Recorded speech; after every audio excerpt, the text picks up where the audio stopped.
like to say Rick Hayes, he's a psychic medium. And now they're saying Rick Hayes, he's a psychic medium and a life consultant. I look at it this way. All I'm doing in my life is sharing with you that your loved ones are still around you and they're still sharing the message that life is everything. My life has been very exciting, finding out, 10 years ago that I was to share these abilities with everyone. The whole time, throughout all my life, I kept hearing, you're not in your path. You're not where you're supposed to be. You're not at your purpose yet. But when I started saying, yes, I have these abilities. Yes, I'm going to start sharing them. Yes, I believe in me. Yes, I believe in the supernatural life. Things started changing. So what I can share with you tonight is this. Have a passion, a complete passion to believe. Hey everybody, welcome to Do You Believe? On Paranormal Zone TV. Thanks everyone so much for being here tonight. Please make sure that you give the show a like, and for those who are joining us for the first time, if you would please subscribe, I'd appreciate it. And tonight our topic is understanding the supernatural, and my guest is Rick Hayes, psychic medium and life consultant. Rick Hayes is a psychic medium, life consultant. Since 2003, he has brought inspiration and life-changing insight to thousands through personal consultations, media appearances, and nationwide speaking appearances. Rick is a best-selling author, inspirational speaker, and what many define as a world-renowned psychic medium with numerous awards and recognition for his attributions to the industry. Rick is recognized as one of the top 25 psychic mediums of America in the 2014 published book, The Top 100 Psychics and Astrologers of America. So with that, everyone, let's bring on Rick Hayes. Hey, Rick, thanks for joining us tonight. Well, it's a pleasure to be here, and what a way to end the evening by being in the paranormal zone. Oh, thanks, Rick. Hey, now, Rick, you are a psychic medium, but you're also known as a life consultant. What is that?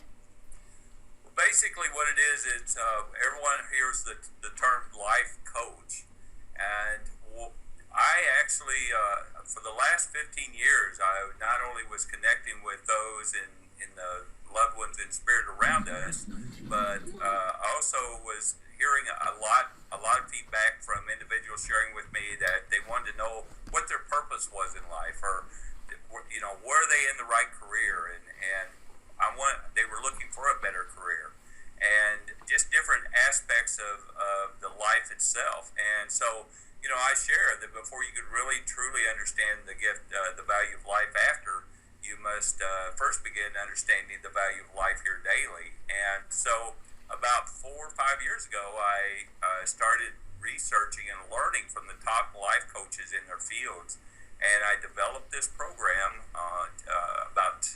just about a year and a half ago called Life Directions. And so being a life consultant is basically, we know what the term psychic and medium is, and I don't consider myself a coach, but because everyone has their choice in life.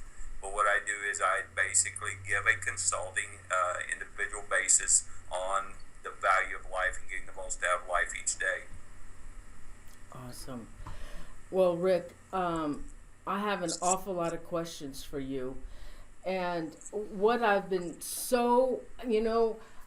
and I posted this on my Facebook page the other day, phone calls from the dead. Because I have received one, my sister has received one, and when I posted on Facebook, there are other people that have also gotten phone calls from the dead. Now, how can that happen? Hold on, I think I'm getting one now. Oh. Well, we must understand this. First of all, I don't use the term death or dead because that means an end. I know we don't end in life. We simply transcend from this part of life, and we transcend to the next part of our life, and I call it life continual.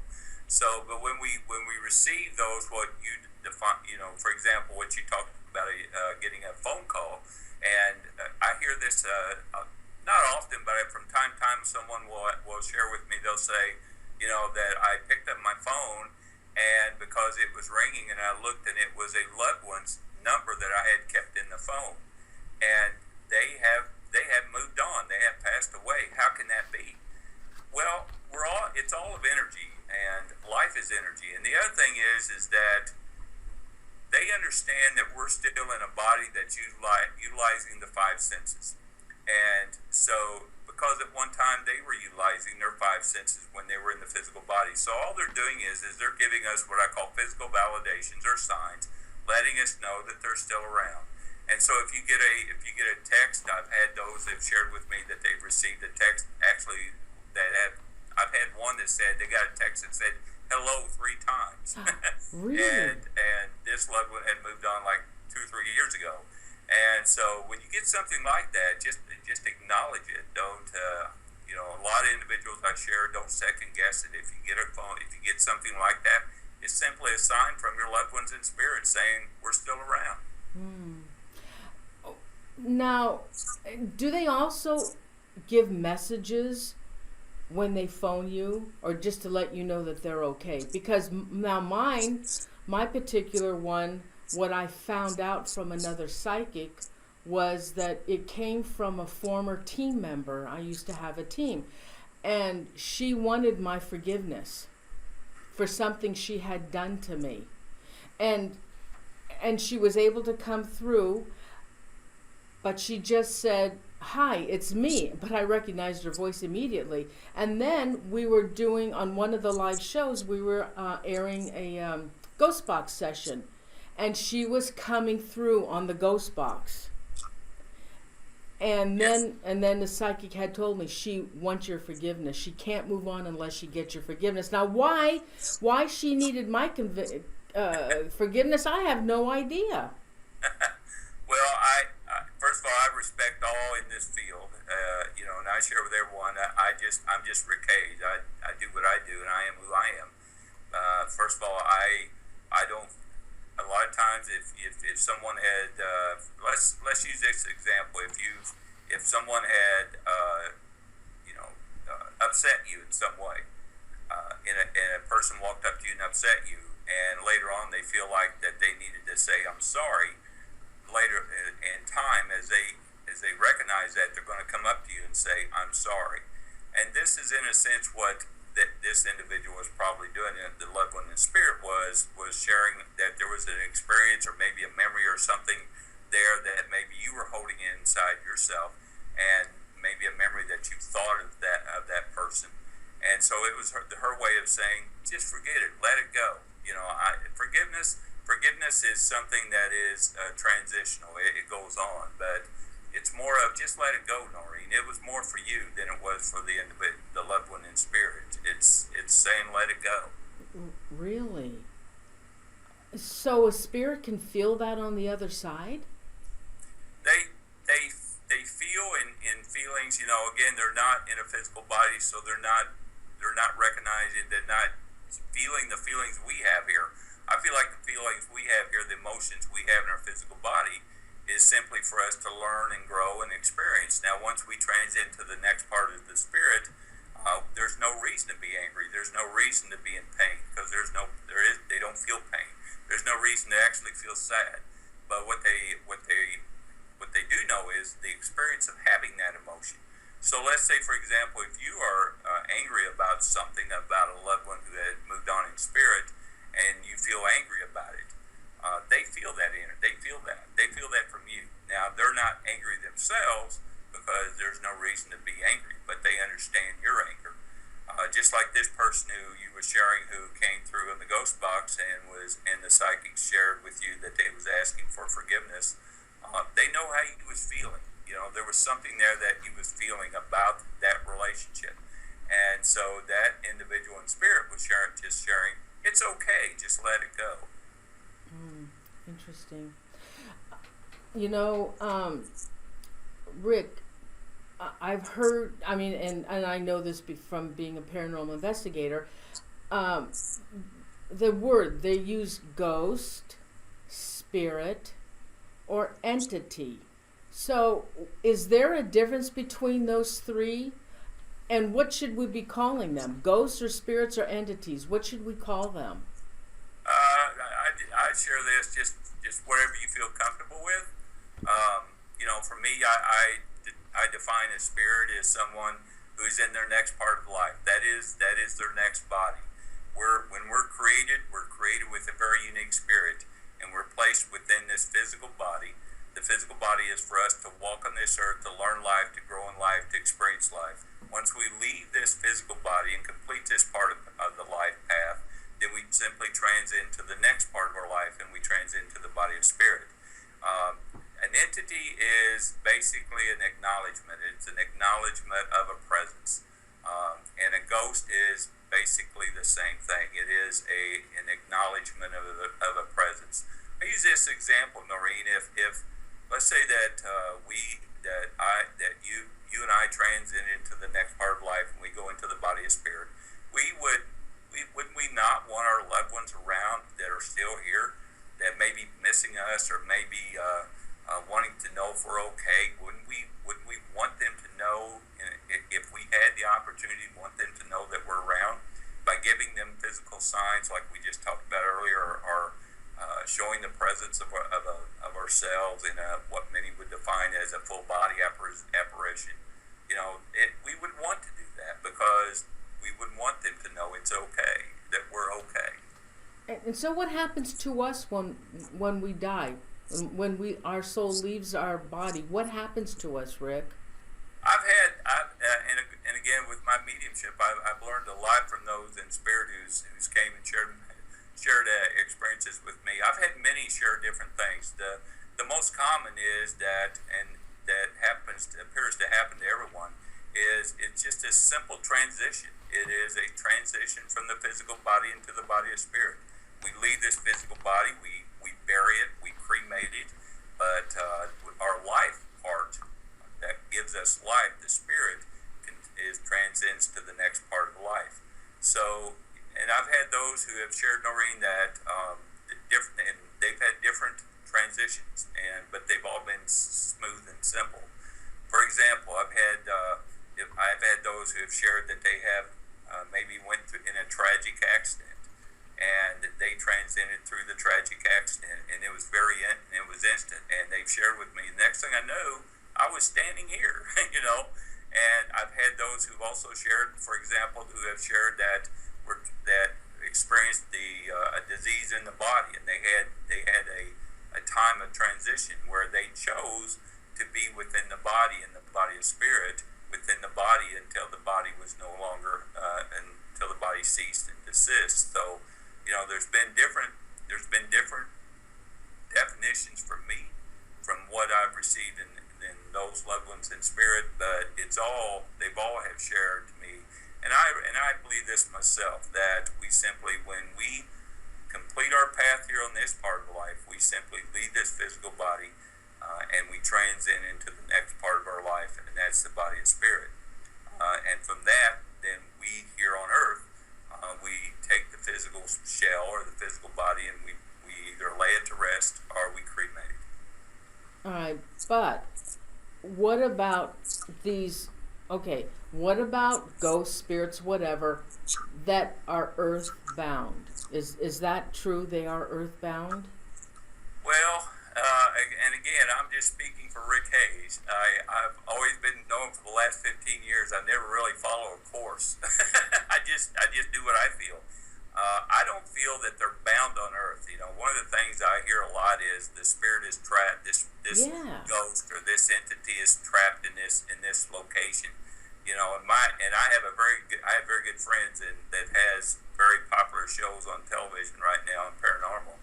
And I actually shared one years ago that when they were sharing with me that they were trapped in this location, I said, but you just shared with me that you had this validation of this shadow of this spirit going through the wall. If they go through walls, how can they be trapped? They choose to be there. And so, they're not earthbound. They are choosing to be here on earth to let us know us know it's all life is all one. You know, this part of life and the next part of life is actually all one. It's just, I had someone share the other day with me, a client. They said, so basically, Rick, I would look at it as being in different levels of life. And I said, yeah, you could look at it that way, but those levels are still one.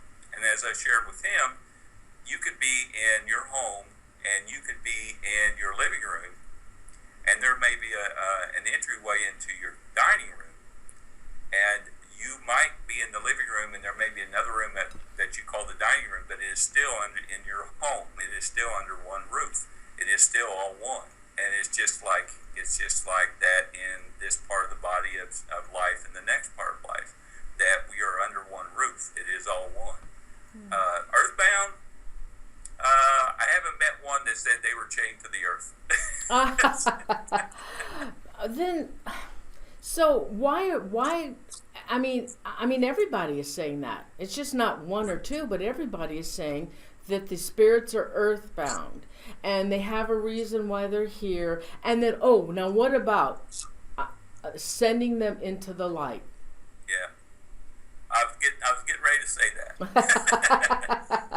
Please tell us. Well, you know, I totally respect everyone who recognizes their abilities, and I totally respect all those who have been titled as a psychic and a medium. There's been, I want to say, traditional views that those who are in spirit that are here on Earth are first of all earthbound, or they have yet to cross the light. And I really get a kick out of those who says we need to help them cross the light, help them cross over. And my first thought is, well, wouldn't they have a better understanding of it than we do? Because they're in the next level. And so, you know, I crossing into light, I feel like once we transit into the next part of life, we're actually transited into the light, if you want to define it as a light. We're in the next part of life. Now, you know, can we choose to be here on Earth? Yes. Can we choose to be in certain locations? Yes. Again, it's not because they're bound to. It's because of choice. When we're created here, we're given many gifts in life, including the gift of choice. We can choose how we live our life, direct our life, change our life, adjust our life. And I feel it's the same way when we transit into the next body, into the next part of life, that we also have that choice to be in a location. For example, I've been to every location you've seen on television. I've been there. And, you know, I've been to many locations where individuals have shared with me, well, this so-and-so has always been here. Why is he always here? And I will reply, because he chooses to. Because when we go to these locations, we're there to learn. Who better to learn from than the ones who experienced it and had the memories there that can share with us all about it. So they choose to help us. They choose. I call them tour guides. They choose to. It's just like your home, Noreen. In your home, if you've lived in your home for many years, and you have a lot of memories and a lot of experiences at home, and the transition occurs for you, and you go into the next part of your life. You know, you may have a family member who may move into your home, or you may have another family move in your home. And if you have a lot of good memories and experiences there, you may choose to be around there to help them to understand the enjoyment of the home themselves. It's all choice. You know that movie, Rick, The Others, where Yes. the ghosts think that the humans are the spirits, and of course the humans know that there are ghosts in that house. Is it like that? That's a surprise ending on that movie, wasn't it? Yeah. No, not so much. I mean, you know, that's another thought that when we cross over, what many define as crossover, when we transit into the next part of life, that sometimes we're confused, that we don't know where we're at, or we don't know why we're here where we're at. Again, I don't quite understand that, and in all my life that I've connected with those in spirit, I've never had one come up to me and say, "I'm totally confused. What's going on?" You know, because again, they know they have an understanding of knowing. I think a lot of our views also comes from the television shows, the media. You know, when we see a movie like The Others, we start asking ourselves, you know, do they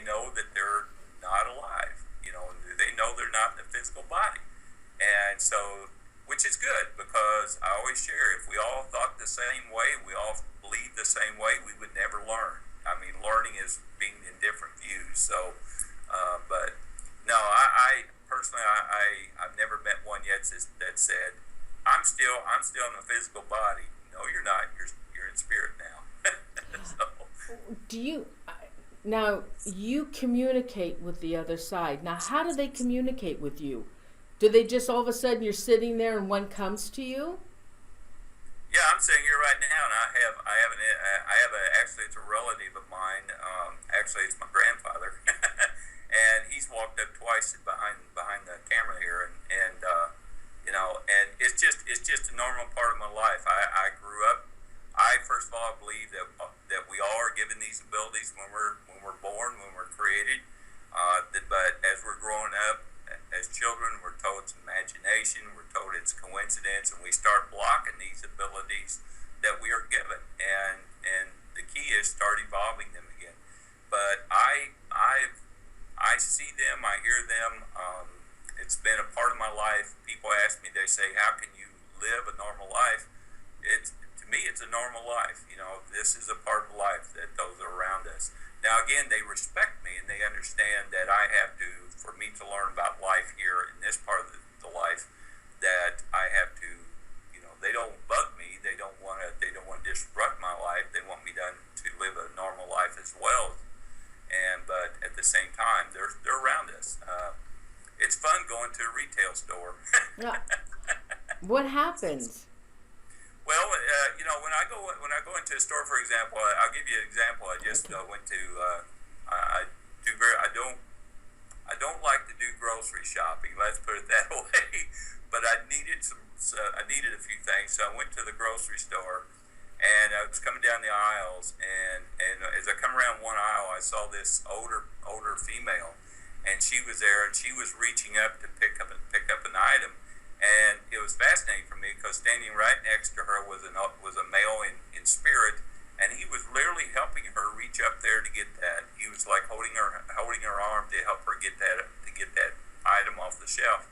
I knew right away it was her husband. I knew right away it was her husband helping her grocery shop that day. She didn't know it, but I saw him and I knew it was. And so, and this is one of those times where you say, as a psychic medium, do you go up to her and say, I would just wanted to let you know your husband's helping you get your groceries today, or do you just let it go, let it just go on and not say anything? Sometimes I feel pulled to share, but in this case I did not. I just felt it was best for me to go on and to let her. But it felt good for me to know that her husband was still helping her. Oh, so you can see that. Oh gosh. Now, what about on a daily basis? What happens to you? Are they? Besides, I know you have a family member, but do others come through to you that you have no clue who they are? Well, I share this.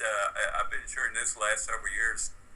When Rick Hayes transcends, there's going to be thousands of individuals over there in spirit saying, "Hi, Rick, how are you doing?" It's been like, because I've met so many in spirit that in the last 15 years, by coming out in public with this, that I now have a lot of friends in the next part of life.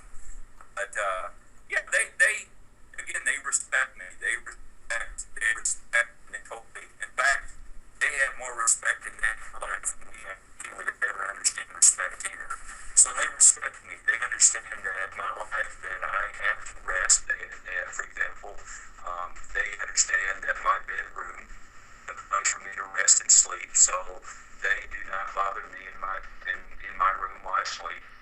There's been on occasion. There's been a couple times. Here recently, I had one that the sheets on me were. Hey, Rick. Yes. Your audio and video got really messed up. I wonder if it's because you're talking about them. It could be. I have a lot of electronic things happen around me, so it could be. Okay. That's okay though. They understand what we're doing. Okay. Well, I mean, we couldn't hear you, and it was all garbled, and your video got all cloudy. Are we okay now? Yeah, you seem to be better now. Okay. Tell him to stop that. Well, let's talk about dinner tonight. How's that? Do you think that they come to you because they know that you can communicate with them? Do these ghosts, those on the afterlife, do they seek out people that they can find that can communicate with them? I don't want to say so much seek out. I use this example a lot. If you have a toothache and you live in a town and you have a toothache, where are you going to go? You're going to look for a dentist. And it's the same thing with those that has recognized their abilities like myself. If they want to relay a message to a loved one, then they will connect with me, but they will only connect with me if I am going to be, for example, if I'm going to be visiting with their family or a loved one of their family, or if I'm working on missing cases, they will connect with me to help with that, or cold cases. So they don't necessarily seek you out, but at the same time, and I use the example of going to the grocery store earlier. I mean, when I'm walking through it, and if I see them or if I recognize them or acknowledge them, then they will smile back at me, or they will acknowledge that I can see them, because it's common sense. If you go down the aisle of the store and you see someone you know and you say hello, then they're going to say hello back to you. But if you pass someone that you've never met before and you don't know each other, you're just going to pass by them, and you're not going to interrupt what they're doing. So, they don't seek you out, but they also understand that if we do have a reason for a connection, that they know that we can recognize them. Mm-hmm. The viewers, if you have questions, can you give them to Royce? Type them in the chat room, and then Royce can start gathering your questions for Rick. Okay. All right. So, all right. Now, another question for you, Rick. I mean, these are all questions I've had for a long time, and then some of. No, I'm kidding. I've been wanting to know about these, but I've had other psychics on the show, and Rick, each psychic says something different, and I don't know why. And another thing is, I've never had a psychic able to read me, and those that have tried have always been wrong. Now, how does that happen? Well, it depends. It depends on the connection. It depends on you. If you're being open, it depends on. And when you're talking about reading, you're talking about yourself. I mean, something about you or something about your loved ones around you. You're talking about a medium side or a psychic side. I don't know. What's the difference between a medium and a psychic? A medium is someone that can acknowledge those in spirit, can actually recognize them, feel their presence, or actually hear them or see them. And it's loved ones in spirit that they connect with and share messages. A psychic is someone who can kind of share with you what your life path, along your life path, may occur. Something something in your future, basically, is what it is. And I've been told, and this is not me, this is in the industry, that most mediums are psychics, but not every psychic is a medium. Now, for me, I consider myself just Rick Hayes. People say, "Are you a psychic? Are you a medium?" I say, "No, I'm Rick Hayes. Just call me to dinner." But I've been recognized for my medium abilities. Like I shared, all my life I've been able to acknowledge those that are around us in spirit. But I've also been able to share what is along your path ahead. And I say this every time I recognize the psychic end of it, is no one will be 100% accurate. There's a reason for not being 100% accurate. First of all, I've been tested. I'm 99.4, but I'm not 100%. Wow. That's really great.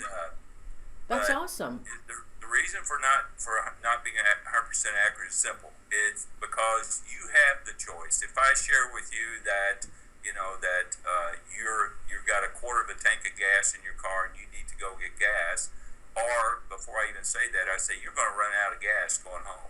You're going to run out of gas soon.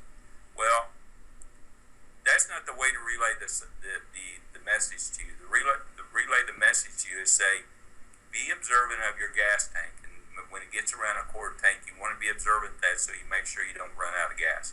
I don't say you're going to run out of gas, because you have the choice to make sure you don't run out of gas. So I will share that with you.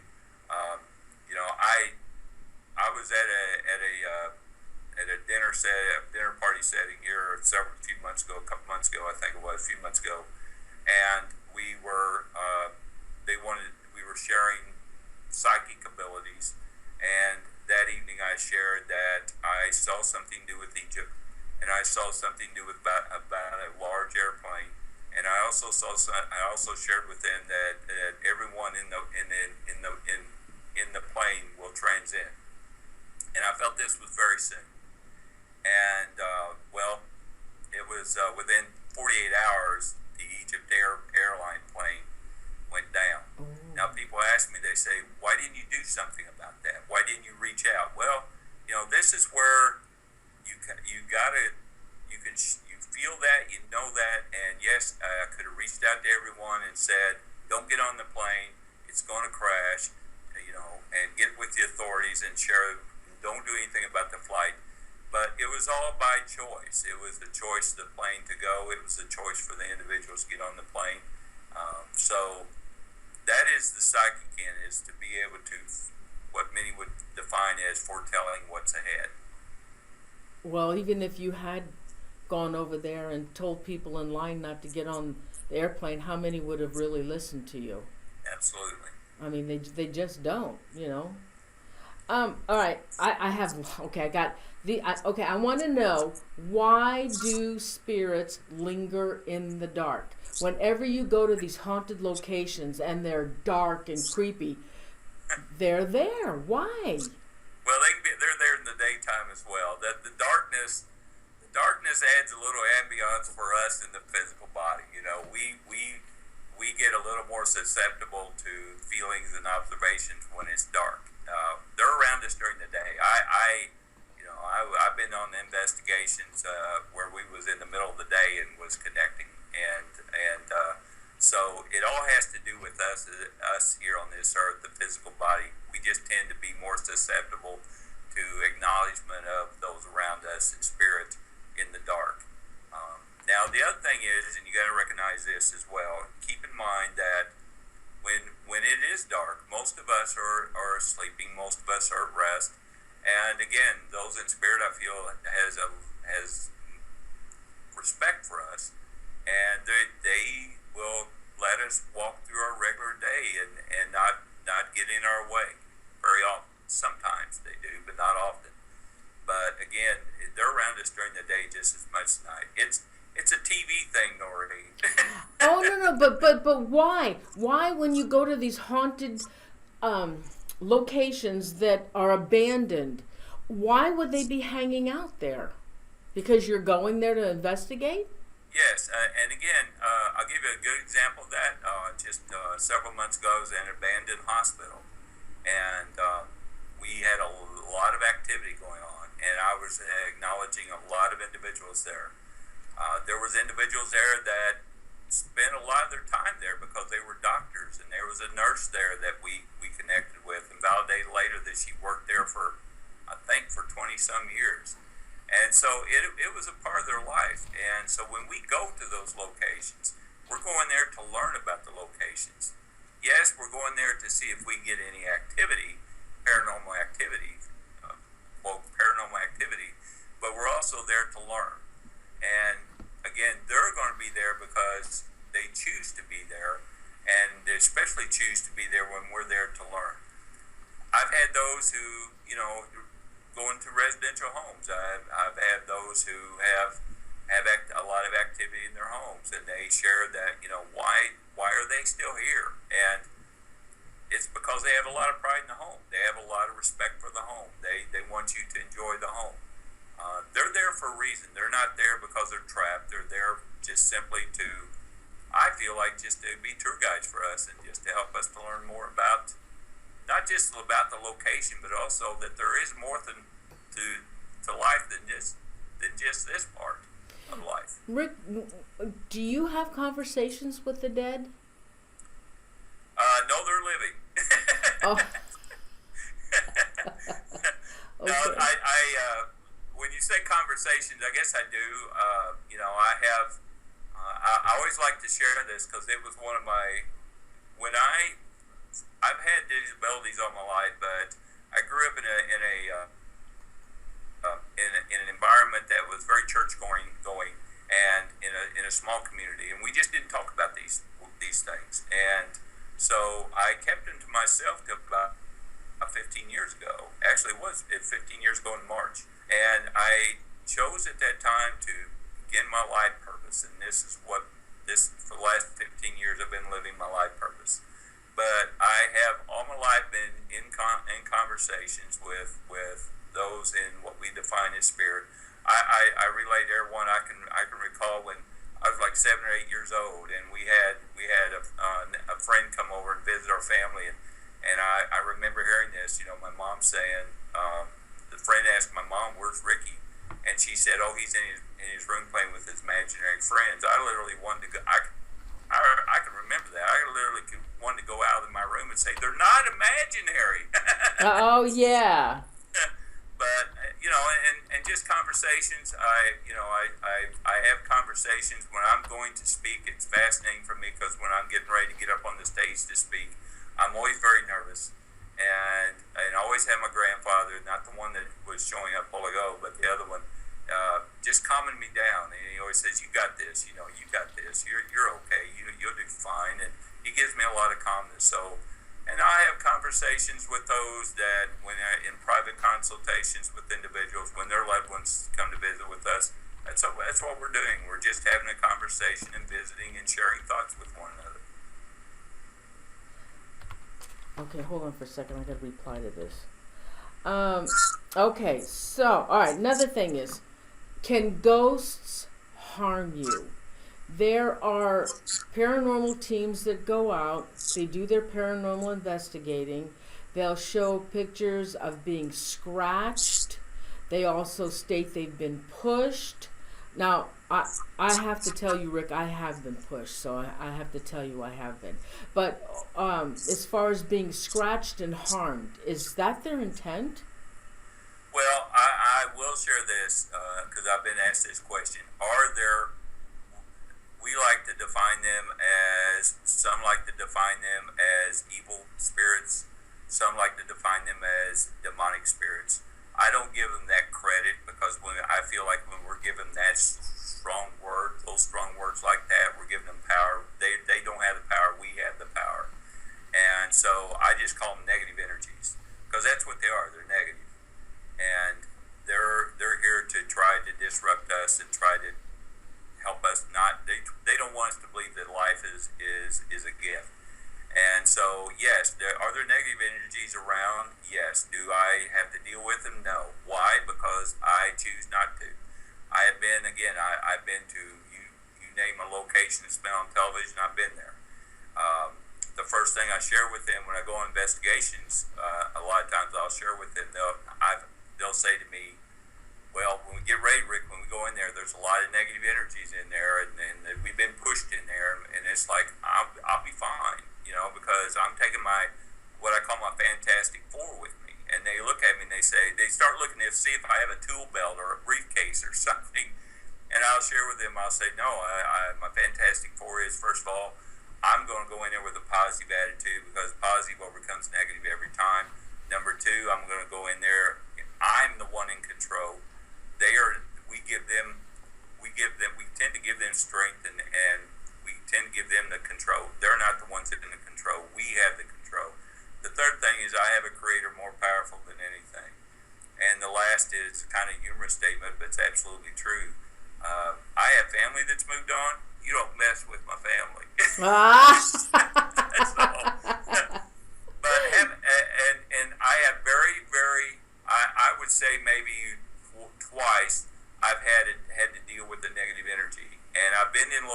locations where there's been negative energies. And I'll share quickly with one for you.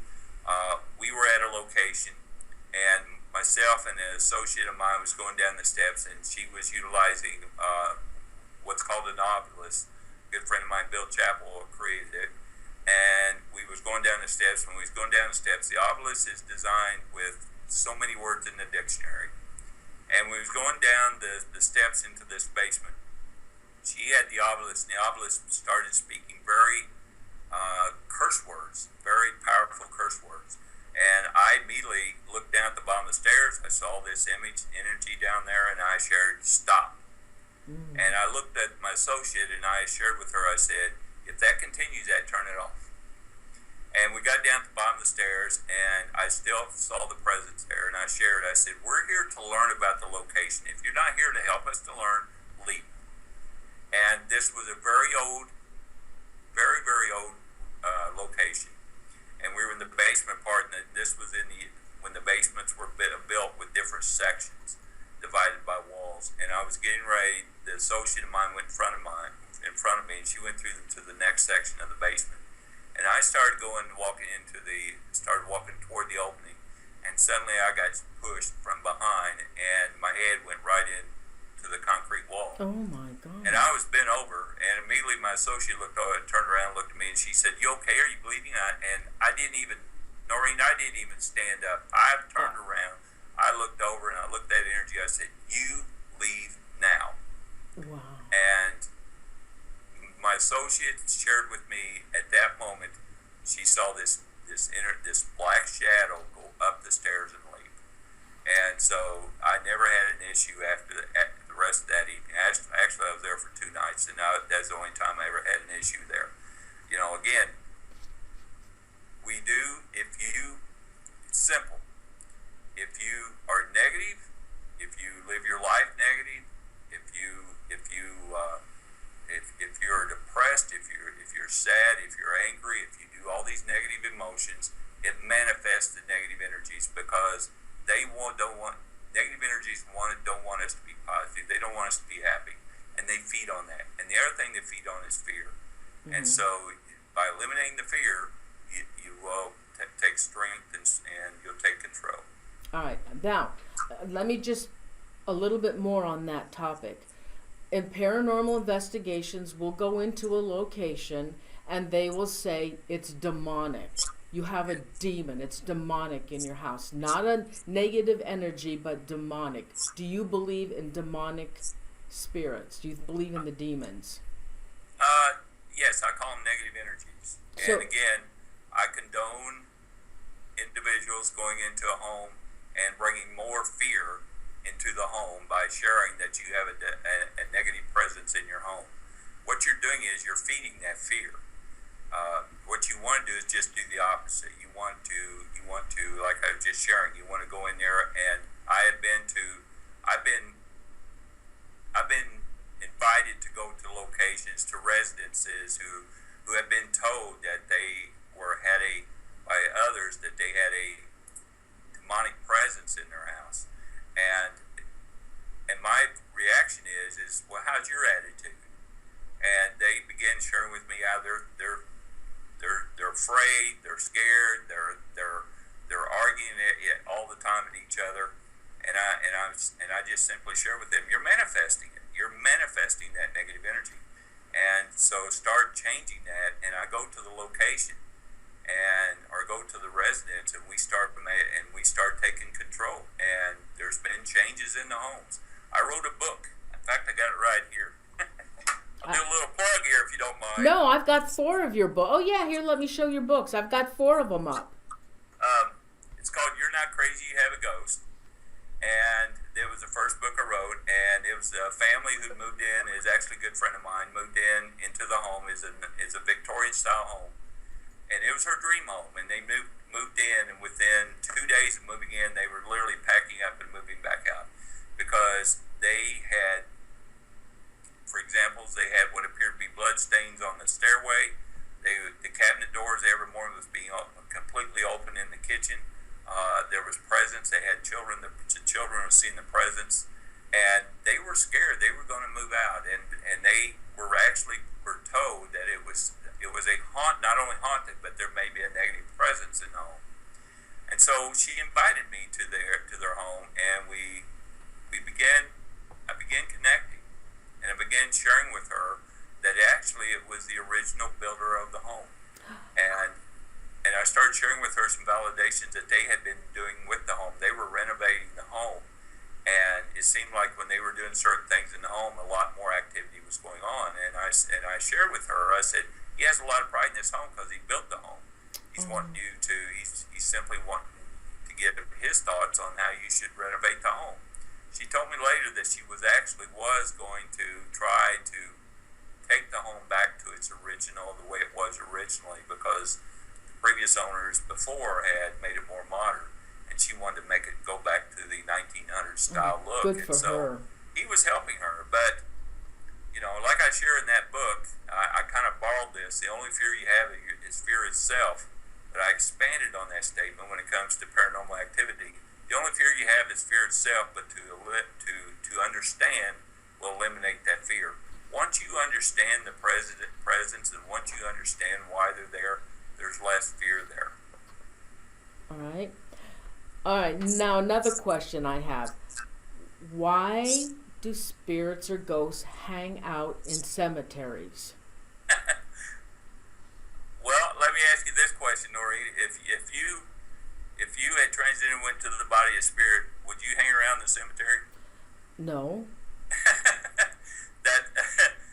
And again, I have been to cemeteries itself, and I do share this. There are certain cemeteries, you got to understand, there's certain cemeteries that you will have those in spirit right there. A very good example is the Gettysburg, the cemetery in Gettysburg. It's an historic place, and there's many thousands of individuals that come to visit that cemetery every year. So those in spirit whose physical body is laying there is simply there to say, this is where my body lays. I was a part of this history. But I also share with those who may have a loved one in spirit who is their body, the physical body's in the cemetery. First of all, if it's just too much for you to go and visit, it's perfectly okay. They're still around you. And then I have those that goes in every day. That's perfectly okay. When you go there, just think about this for a moment. When you go to the cemetery, you're going there to honor that individual, to express your love for that individual, to maybe reflect on memories with that individual. And when you're there, they're going to be there with you because they know why you're there.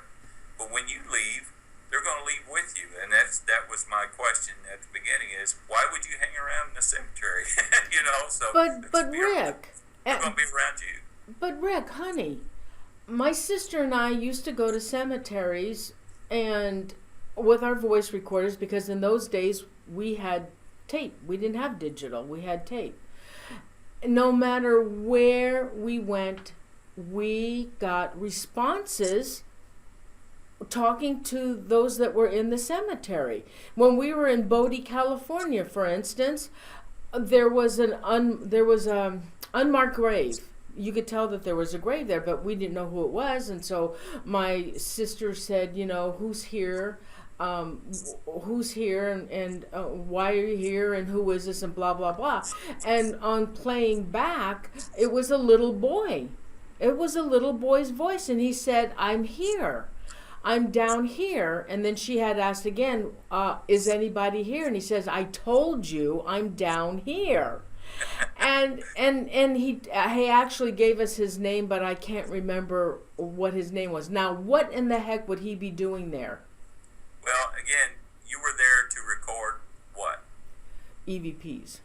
Right, and you were there to learn about that cemetery. You were there to learn about the individuals of that cemetery, just like that unmarked grave. You asked, who's here? Now, does that mean the boy was standing at his grave the whole time waiting for you to come with a recorder, or is he trapped in that ground? Yeah. No, he was taking your call, basically. He was saying, oh, someone's not wanting to know about me. I'll give you an example on that. I was doing some filming for television, and we was in this large cemetery. I was standing on the hill, and when you do when you do filming, you literally you spend most of your day standing around till it's your time. And I was standing at the top of the hill, and this was the cemetery had over, from what I understand, over 4,000. It's one of the largest around. And I was standing at the top of the hill, and I heard someone come up to me and say, "The angel on the statue. Go to the angel on the statue." And my first reflection, Noreen, was, I'm in a cemetery. Do you know how many angels there are on the statue? And so I literally, sometimes they will take, it's like someone taking my cheek and just turning my head. And I looked down at the bottom of the hill, and I thought I saw a tall monument with an angel on the top. There was something on the top. I felt bold to walk down there. I walked down the hill, and as I got closer to the hill, I noticed the tall monument actually had an angel on the top of it. I walked up to the monument, and I was standing there, and there was 4 small stones in front of the monument, and it said Mother, Father, Son, Daughter. And I thought, okay, you got me here. You made me walk all the way down this hill. What do we do now? And I was looking down at the stones, and as I looked up to the monument, on the monument it said Hayes, Hayes, my last name. No. And I just my knees almost buckled. And so, my immediate thoughts, is this a relative, a distant relative that I'm not aware of? Or is it just someone who had the same name I had, and they wanted me to know that their bodies were there? And so, they led me there, just like you were doing with the recorders. You were there to learn and to get some feedback, and they were there to help you. Wow. All right. We have a lot of questions from the viewers, but I have one more question, or actually 2 more questions, and then we'll take the questions from the viewers. All right. Is ghost hunting disrespectful to the dead? No, I don't think so. I don't believe it is. It is if you do it in a disrespectful way. I'm not one of those that believes that you should go into investigate a location and start provoking. I always use this example. Would you want someone to come to your home and start cussing you out and start telling you to, are you here, and why don't you come up and hit me or scratch me or something like that? You wouldn't want that respect in your own home. So I don't feel like if anything, I think they're really excited about it because they want us to know there's more than just life here. And I am the first to share. I'm so grateful for the investigators out there because, we are in a mindset that you have to see it, touch it, feel it to believe it. And the paranormal investigators out there are bringing that to the individuals who are questioning about more than life here, and they're bringing them validations with concrete evidence, just like you were talking about the recorder. What a fantastic way to share with someone. Hey, we was in a cemetery. Nobody was there, and listened to this voice. Mm-hmm. Now, where did that come from? So, and I think, and I really feel like the loved ones in spirit. I know if I was in spirit, I would be making signs. I would be letting everybody know I was around. In fact, my friends and family are kind of worried about that. All right. Now, what about communicating with spirit with a voice recorder? I think that's the best way to communicate rather than ghost boxes. I think the digital voice recorder is to me, it's the real deal. I don't know. What is your opinion on a ghost box? It's another tool. I mean, it's another concrete tool to utilize. We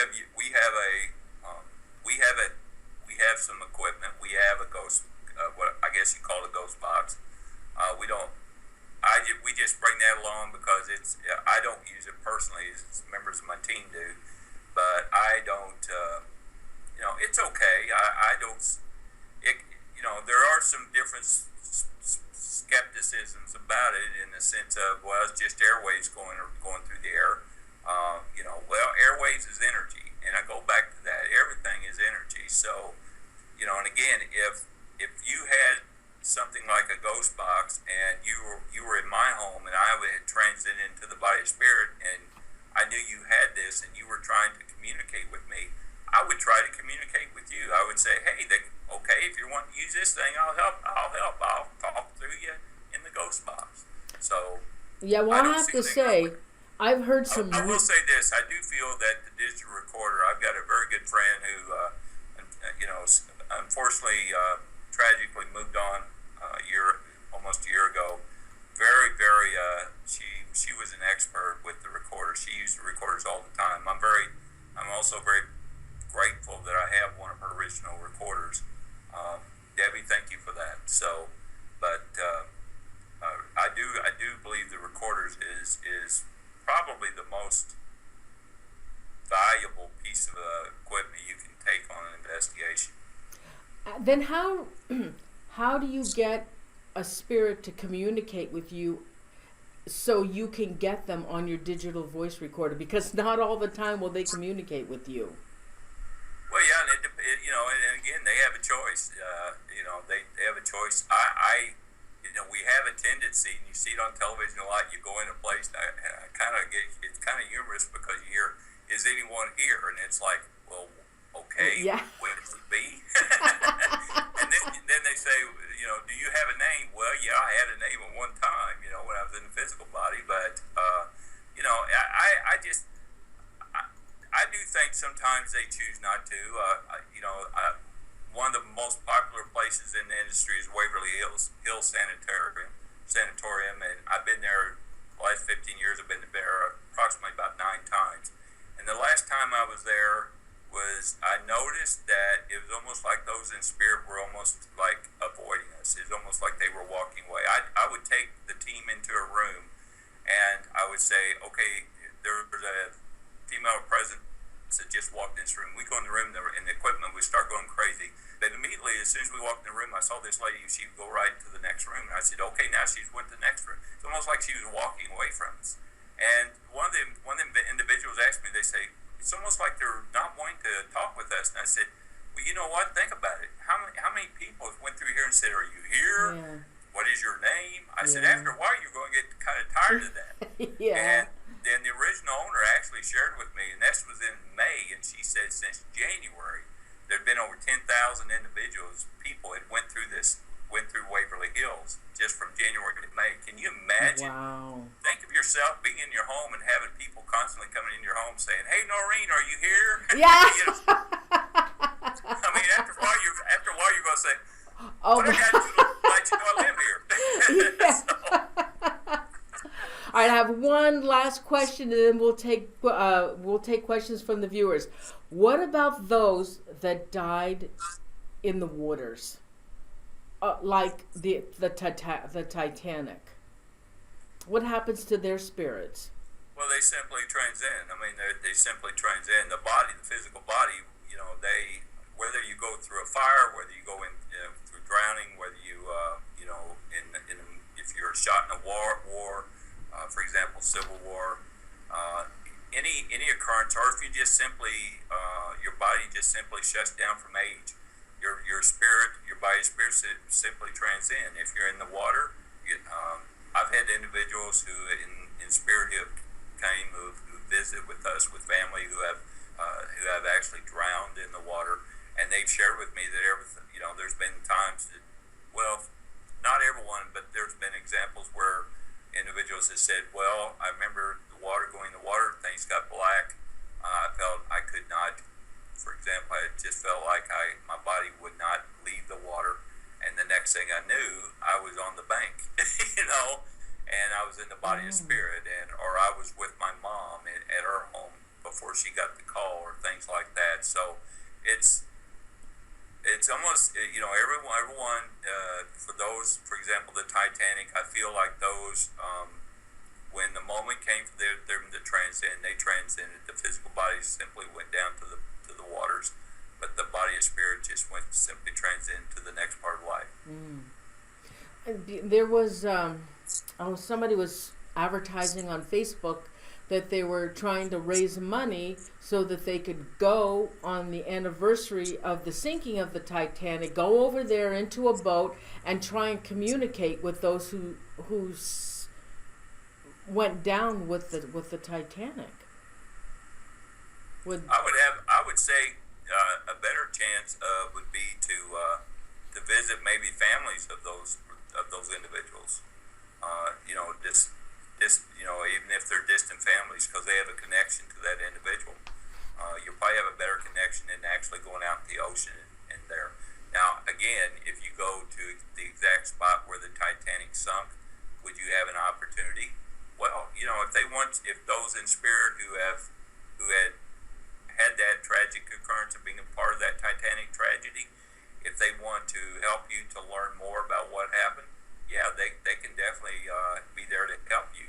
But you have a better connection if you actually go to the families themselves. I have a lot of individuals ask me a few years ago that there was a Michael Jackson transit, and immediately I started getting feedback from individuals saying, "Has Michael Jackson contacted you?" And I said, "He didn't know me here. Why would he contact me now?" Yeah. So I'm not going to be in contact with someone that didn't know me here. But for example, if I met Michael Jackson's family, if I was staying with Janet Jackson for some reason, then sure, Michael's going to most probably be there because he'll know me now, but he didn't know me here. And so, any of your favorite celebrities that you really, really admired, did you ever try to contact any of them? The only time I've had a contact is when I'll give you a very example. I went to Graceland years ago. This was actually before I actually was sharing my abilities out in the public, and went to Graceland, and I actually we was taking that tour of the home, and we went into I believe they called the jungle room, and there was a sofa there, and when we came down to that room, I looked over there, and there was Elvis. And he was just sitting there on the couch, and he was just kind of watching people going by, and he was just kind of nodding his head, and I thought, that's Elvis. Oh, my gosh. and it was almost like, 'cause I'm an Elvis fan myself, and I thought, oh my gosh, and then I thought, well, why wouldn't he be here? And he's probably so happy to see how many individuals come to honor him and go through his home, and he's really enjoying it. He's sitting there watching everyone go through and enjoy. So I had that instance, and then I had another. But wait a minute, Rick, let me ask you. Did he know you knew he was there? You know what? In that individual, I see them in different ways. The majority of the time, I will see them as an elongated light, very bright in the center, different lengths. And people ask me, they say, "Is that their energy now? Is that their body now?" I don't know. I know when I see that, it is a presence. I also see them in what I call a light shadow. I'll see the form of a shadow of an individual. I also see them, especially if I go to places like Graceland or a historic place, I will see them as they were in their physical body, what they call full body apparition. They do that to let me know, for example, what time period maybe they lived in that location, or just like Elvis, he let me know that this was his home. He's still here. He's still enjoying his home. And so when I went by, he didn't recognize. He was just watching individuals. You see me on here. I mean, he was sitting here. He's almost like this, and he was just kind of watching like this, and just watching individuals go by, and just watching his home. Oh. I thought maybe Noreen, he'd turn around and say something like, "Thank you very much," but he didn't.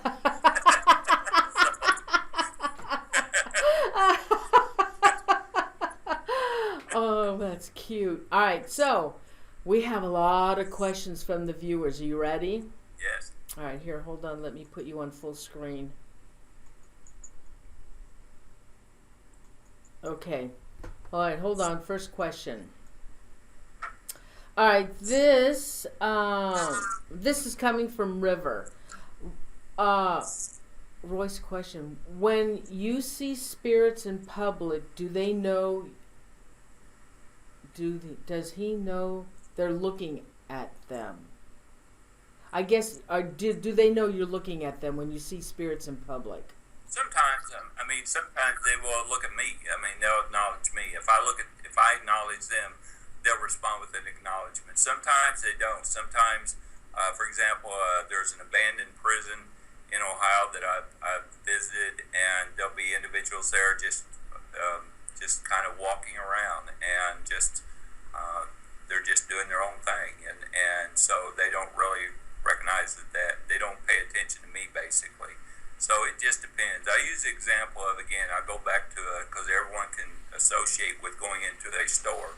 If you go into a store, there's all these individuals in the store, but you're not really paying attention to them. Even though you know they're there, you're not really paying attention to them. They're not really paying attention to you. But if you go down an aisle and you see a friend of yours coming the other way and you recognize each other, you're going to say hello.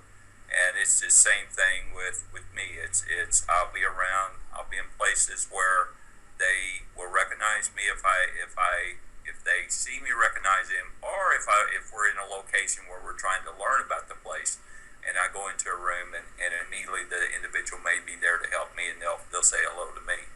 So sometimes yes, sometimes no. Okay. Let's see. River has another question. What does Rick think about the things written in the Bible? I guess about ghosts or spirits. Oh, okay.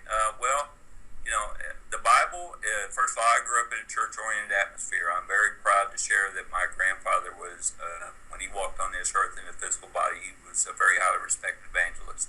And I'm very proud of him, and I love him very much. And he moved on when I was about 7 months old, but he's still around me. But one of the things that, growing up in a church-oriented atmosphere, I grew up by being taught the teachings of the Bible. And there was things in there that really confused me and perplexed me, especially with the abilities I was given, because some religious thoughts are these abilities are from a different source. And so it really bothered me because, my thoughts as a little kid was, I love God, so I guess in probably my final year of college, I really started studying not just the King James Version of the Bible that I grew up with, but also different forms of man's religion, the Buddhism, Mormonism, the different religious, and I was doing that to research and almost get an understanding for myself. I will say this, I do believe that the Bible, first of all, the Bible is written by man through divine thought, but it is written by man, it is written in a symbolic way. I've been told by some that the word ghost isn't, there's the word ghost isn't in the Bible. It actually is. If you look, Jesus was called a ghost. So, but I believe if anything I share when it comes to those type of teachings is the thing that you should not do is not learn. You should always learn. You should always research and never stop learning. Okay. Jason Bland, what's the most famous spirit you've communicated with? Besides Elvis. That's pretty good. Thanks, Jason. I've been to a lot of locations that would be considered with famous individuals. I don't reach out to them and say, I'm going to contact Marilyn Monroe or anything like that. I feel like if I want to contact Marilyn Monroe, I need to get with a family member or someone that knew her, because she don't know me. But I will recall, and you'll like this, Noreen, because you're very close to the city. I visited a place called Alcatraz 3 times. And we went there the first time I was there, and this was again before I was out in the public with my abilities. And we was taking the tour, and we came to the solitary confinement cells. And I asked the tour guide if I could go into the cell, one of the cells, and he said sure. And I said I want to go in this one, and I felt pulled to go in this one cell. And I said, would you mind if you close the door a little bit so I can get an idea what it'd be like to be in solitary confinement? He looked at me like, are you crazy? But okay. And so I went in there, and when I walked in there and I sat down in the middle of the floor, I just felt to sit down on the floor. And when I sat down on the floor, I started getting a connection with a loved one in spirit.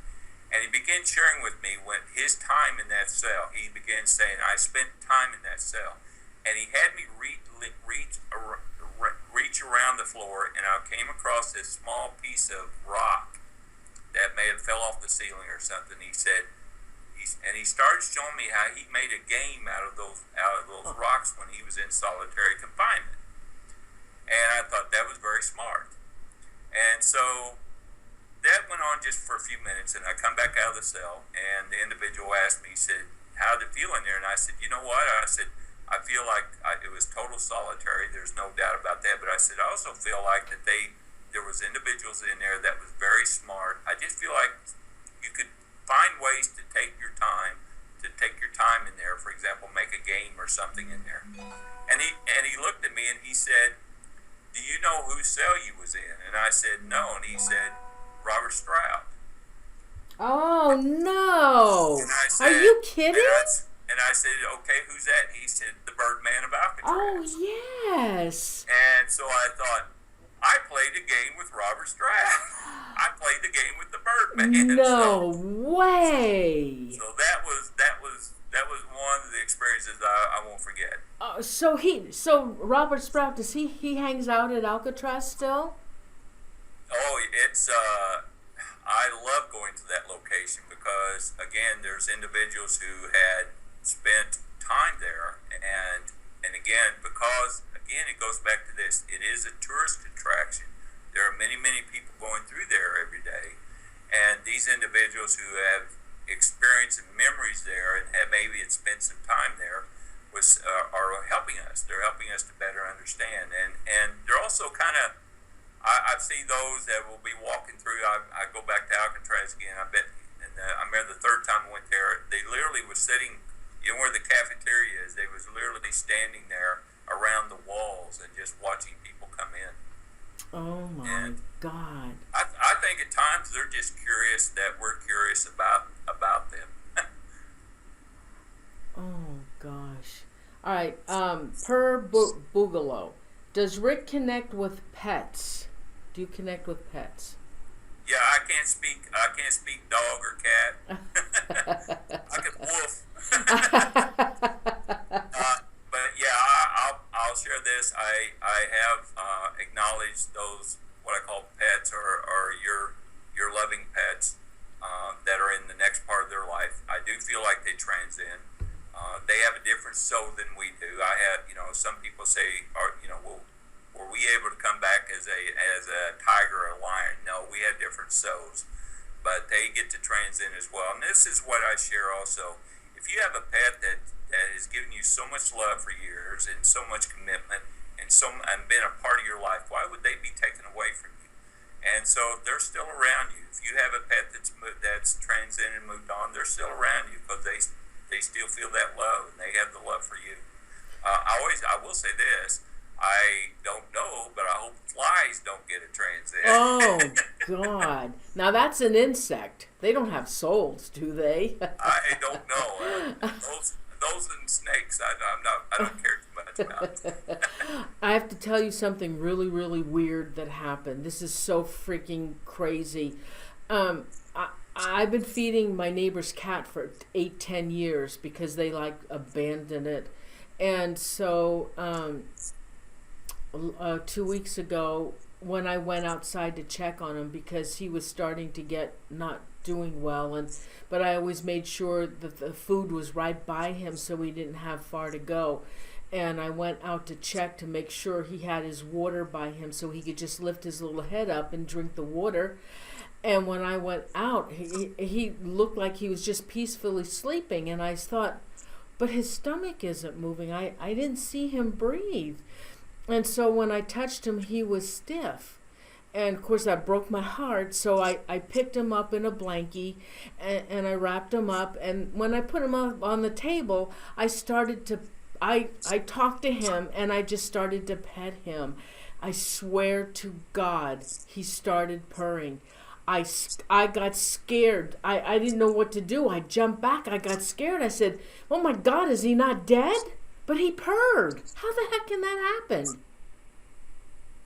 Well, that's first of all, that was a connection with the spirit to the physical body, and it caused the physical body to give you a validation. That's my thoughts. Oh, it was really strange. Okay. I need to ask you real quick, Noreen. Is your dad moved on? Oh yeah, a long time ago when I was 16. Okay, Well, actually, yes. I got to relay this to you real quick. something about his legs, something about he's walking fully on his legs now. He's walking fully on his legs? Yes.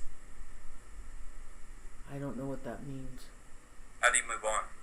Heart attack. He's telling me again to tell you that he's walking fully on his legs. So, was he a strong man? I guess so. I guess so.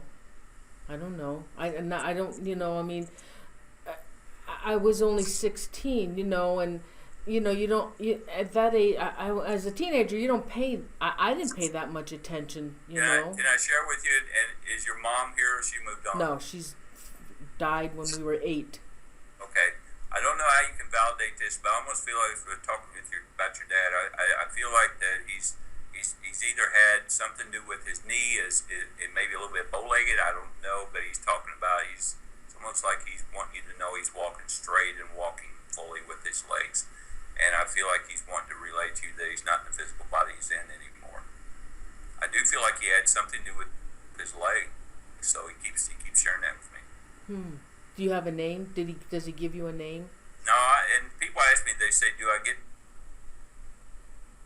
names? I don't seem to get a name. I don't get names a lot. I think what I do get is, and this is the way I look at it, they give me, first of all, I can feel between a male and a female. I can also, then they start leading me to the father's side, the mother's side, and then they'll start guiding me to a mother, father, grandmother, grandfather. It makes sense.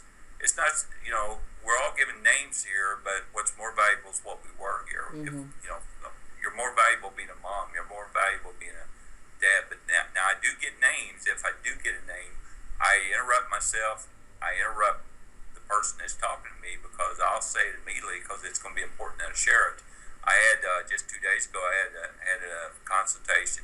We were in the middle of a conversation with their family members in spirit, and suddenly this individual shouted out a name to me, and I asked the person, I said, they're telling me this name, and they said, that was our friend, he was a banker, and we're going to his funeral Monday. Oh, wow. and he just said his name, and just said, he said his name, and I said, well, it's his way of saying he's here, and he just wants to say hi, and he'll probably see you at the funeral. So, but, no, I got that, as you were talking up, someone came and said something about you may just want to do some checking on that. Okay. I think more than anything, he's just wanting to relay. You said he had a heart attack. I don't feel like he had something else besides the heart as well with his body. I just feel like there's something wrong with the legs as well. Okay. That's interesting. But Okay. the good thing is, the positive thing on this is he's sharing how he's not in that body anymore. He's in a, it's almost like you need to think of him as being a strong, spry young man. Oh, God. Thank you for that. You're welcome. Okay, let's see. Now, you're not taking any personal readings. We wanted everybody just to ask questions related to the show today. Yeah, we'll do that the next time. Let's see. Okay, Smudge E wants to know, can any spirit freely watch you even when you wish for privacy? Yes, and keep in mind now that they respect you and they're going to respect your privacy. But at the same time, what we would kind of be embarrassed about, they don't really bother them sometimes. I'll give you a very good example, and this is a personal thing, but I'll share it because we're all friends. About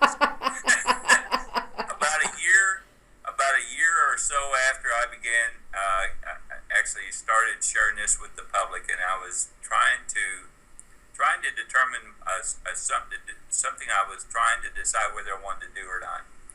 And I was taking my morning shower, and suddenly I felt someone tap me on my shoulder, and I turned around, and it was my grandmother. Now, I'm in the shower. Oh, my. And I turned around, and I said, Grandma, I'm in the shower. And Noreen, her words were just as strong as can be. She said, I powdered your butt when you was a baby. And she went on, and she started talking to me, and I said,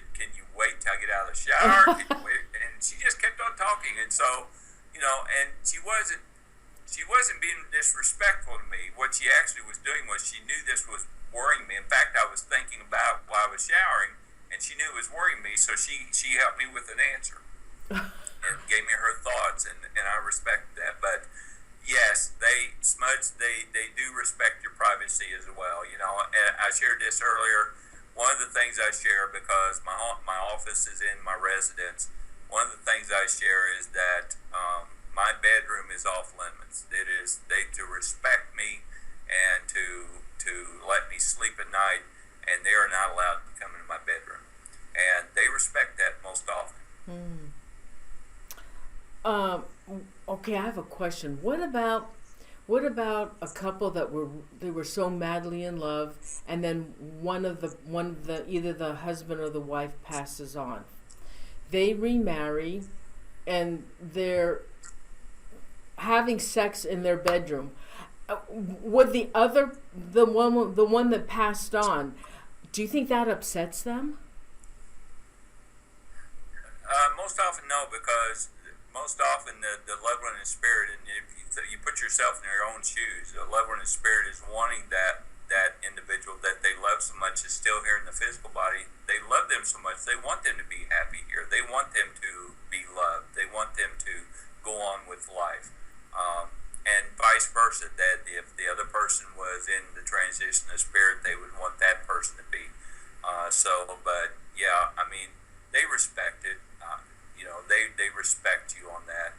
I feel they do. Now, I will share this, and you brought that up, and I had to share this, because this was one of the first private consultations I had, and I had a lady, she asked me, she said, will we be with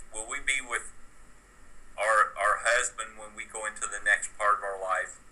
And before I had a chance to answer Noreen, she goes, because I've been married 5 times, and I don't want to be with any of them. I love it. So I shared with her, I said, there is a love there that in the next part of life that we just can't define here. We don't really know love here. There's just no definition of the love in the next part of life. But yes, you will have that love that you felt here. But you also have the respect. If she was married five times, like I shared with her, she had some type of love for each one, and she will still have that love for each one there. But there won't be a quote marriage there as in paper, but it'll be a marriage as in bond. Mm-hmm. So will she see all 5 of them at the same time? Yeah. Well, I don't know that. I would love to be there just to see. So when we die, Rick, are we all associated then again? We're with our loved ones, our family. We're all together again? Yeah, I usually, people ask me, they say, what's it like there? Are we with those that are, that we love? And it's almost like going to a family reunion. You go there, and I have those who have shared with me that when they were transiting to the next part of their life, their loved ones in spirit were there, and they started hugging them and talking, and they talk about old experiences here in this life, and they talk and just, yeah, it's like a family reunion. It really is. Really? So, but what is it like though? I mean, are they among the fields? Are they like floating in the sky with clouds? Do they have clothes on? What clothes are they wearing? What form are they in? A younger form, or the way they looked when they died? What happens? Well, again, television has this depicting that when we go to the next part of life, we're basically in the same form as we was when we transcended. There was a real good. You talked about a movie. One of the movies my children took when it first came out was the movie Ghost, and they, we went to see that, and then The Sixth Sense was another one. Uh-huh. And in The Sixth Sense, I remember that scene where that boy came around the corner and half his head was gone because he had been shot. I shared with my children when we talked about that, I said, that's not how they are. That's the physical body. They're whole. They're not in that body now. And they're not, what's it like there? Is there fields? Is there, why not? It could be, it could not. What I deal is, and I use a lot by examples of what I've received. I had a family that, for example, that was sharing with me that their loved one that was visiting with us, and Spirit was sharing with me to tell them that he's sitting on the bank with his pole out in the water, and for them to think of him being there.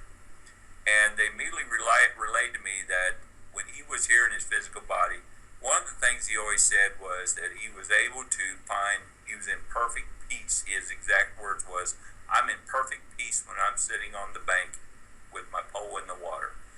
And so, if he is, do you fish in the next part of life? I don't know. I think if anything, he was sharing with us that think of him, because we can't visualize what's like in the next part of life, but we can definitely they could definitely visualize him sitting on the bank and how much perfect peace he was at.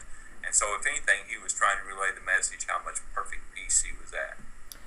Now, Rick, when you are communicating or in touch with the other side, can't you ask them, what is it like? Or what is it like? Do they eat? Do they drink? Do they sleep? No. Do they cook? What is it like? No, again, the eat, sleep, cook, the eats and sleep especially is nourishment for the physical body. Okay. The physical body is built and created that we need nourishment, we need rest. So that is all the physical body. The spiritual body does not need to eat or cook. But now I've had those who will share with me in spirit. They'll say, they'll relate to their loved ones that they love this. They love when they make the apple pie, for example, because the aroma brings back memories. Oh gosh! But there's not a need for that. And sleep, they don't have a need for sleep as well. So because that's part. This body we're in needs that. We don't need that in the next part of the body. Now, what about Frank Sinatra and Dean Martin? They loved each other. Are they still up in heaven? Wherever it is, do you think that they're still singing and having fun? Oh, no doubt. I'm sure the Rat Pack are together. Oh my God. And that's a good question, Noreen, because the friendships we build here, we don't forget.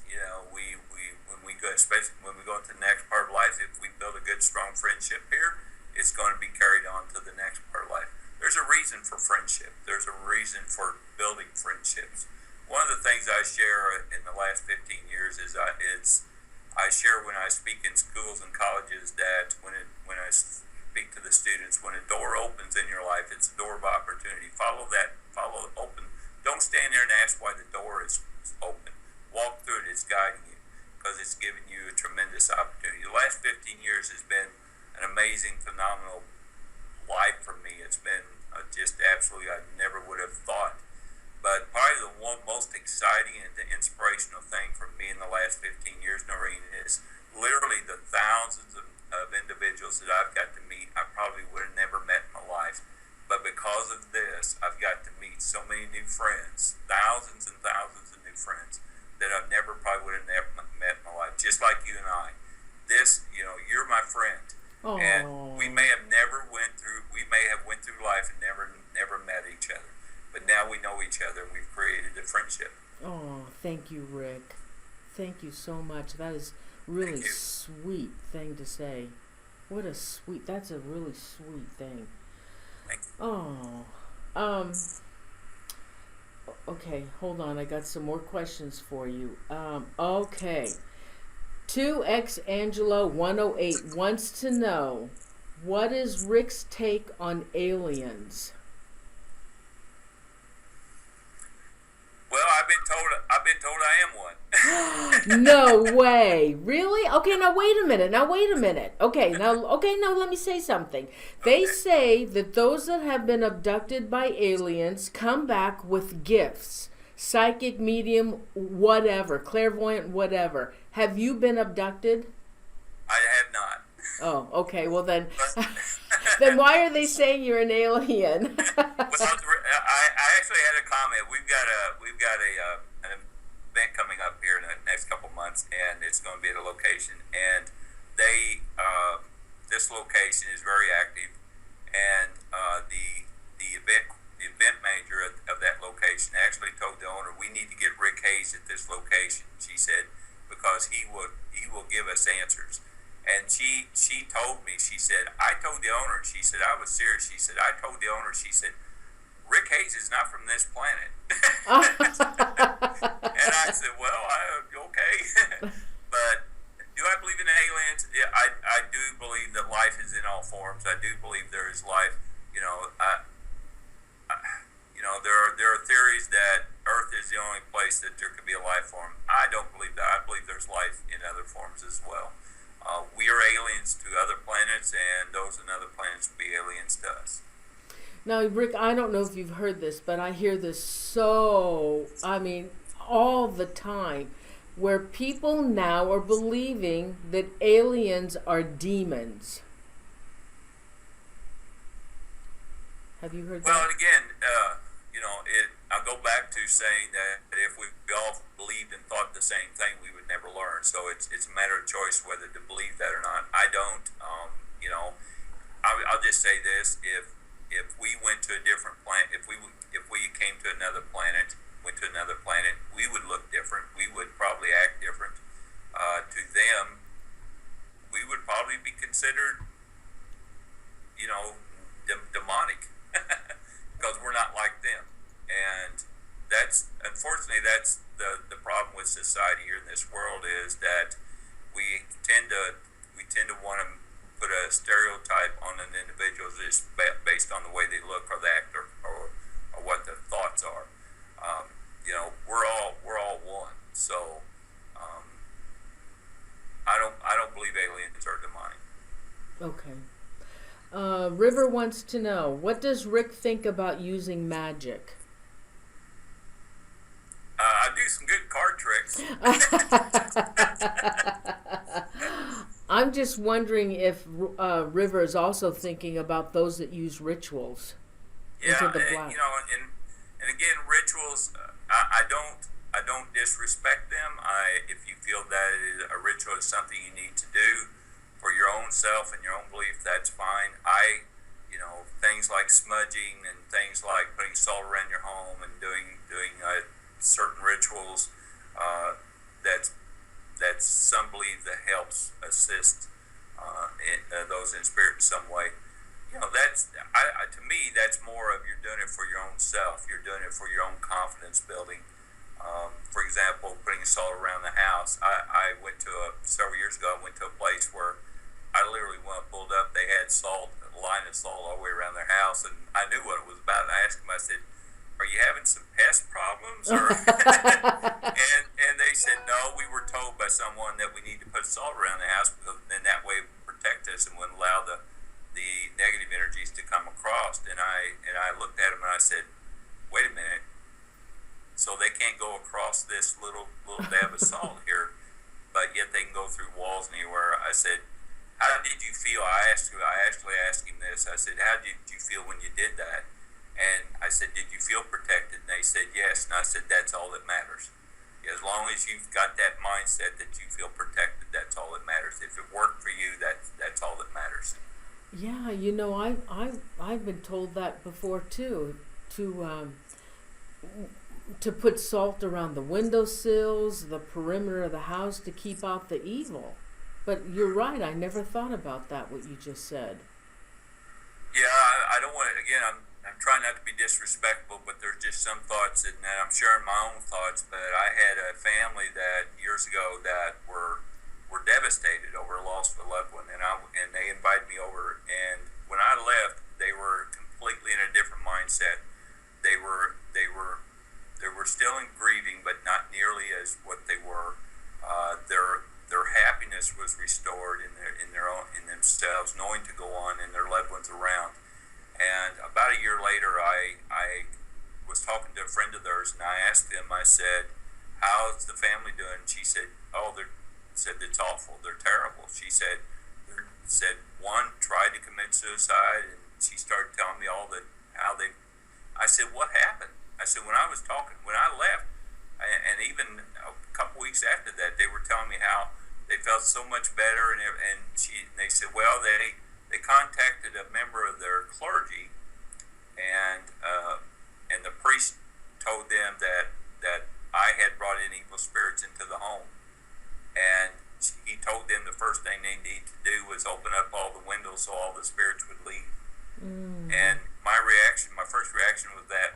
said, well, they must not be very tough because you have to open the window so they can get out. That don't make sense. And so, but the whole key was that because of their mindset had changed back to being afraid. Their mindset had been changed to not believing that their loved one will no longer be around again. And so, that hurt me. I mean, it hurt me. It angered me a little bit because I thought that's not what they want us to do here. We're supposed to really embrace life here and get the value of life here, and knowing that life is continual. So why would you have to open up the window so they could get out? I couldn't understand that. All right. Now, Joanne Dion wants to know, is there a haven where spirits are in peace? Yeah, it's the next part of life. That's the haven. There's no reason to, and I shared this earlier. In the next part of life, there's no reason to be angry. There's no anger. There's no reason to be sad, depressed, because it's all peace. It's all, and I've had individuals say, well, if it's so great there, why are we here? Why are we wasting our time here? We're not wasting our time here in this part of the life. We're actually learning here in this part of the life. And really, the more you embrace and and I'm one of those I believe that if you live positive, if you speak positive, even the messages I share, I try to relay them in a positive way. Because if you live positive and speak positive, you'll manifest positive, and you'll be amazed how your life changes. And that's how we're supposed to live here. We're supposed to embrace the value of life here, and the value that we have here. And so you can find your times of peace here as well. But the haven is the next part of life. That's where, like I said, there's no reason to not be at peace there. Rick, what happens to those that commit suicide, or those that died accidentally, and it just happens to them really fast, or those that have been murdered? What happens to those people? Well, again, I've got messages with each of those, and each has been a little bit different, but there's been some commonalities with them as well. For example, one of the things is suicide. When I was raised in a church-oriented atmosphere, I was raised that suicide was basically, if you commit suicide, you wouldn't get to go in the next part of life. You're going somewhere else because you shouldn't have done that.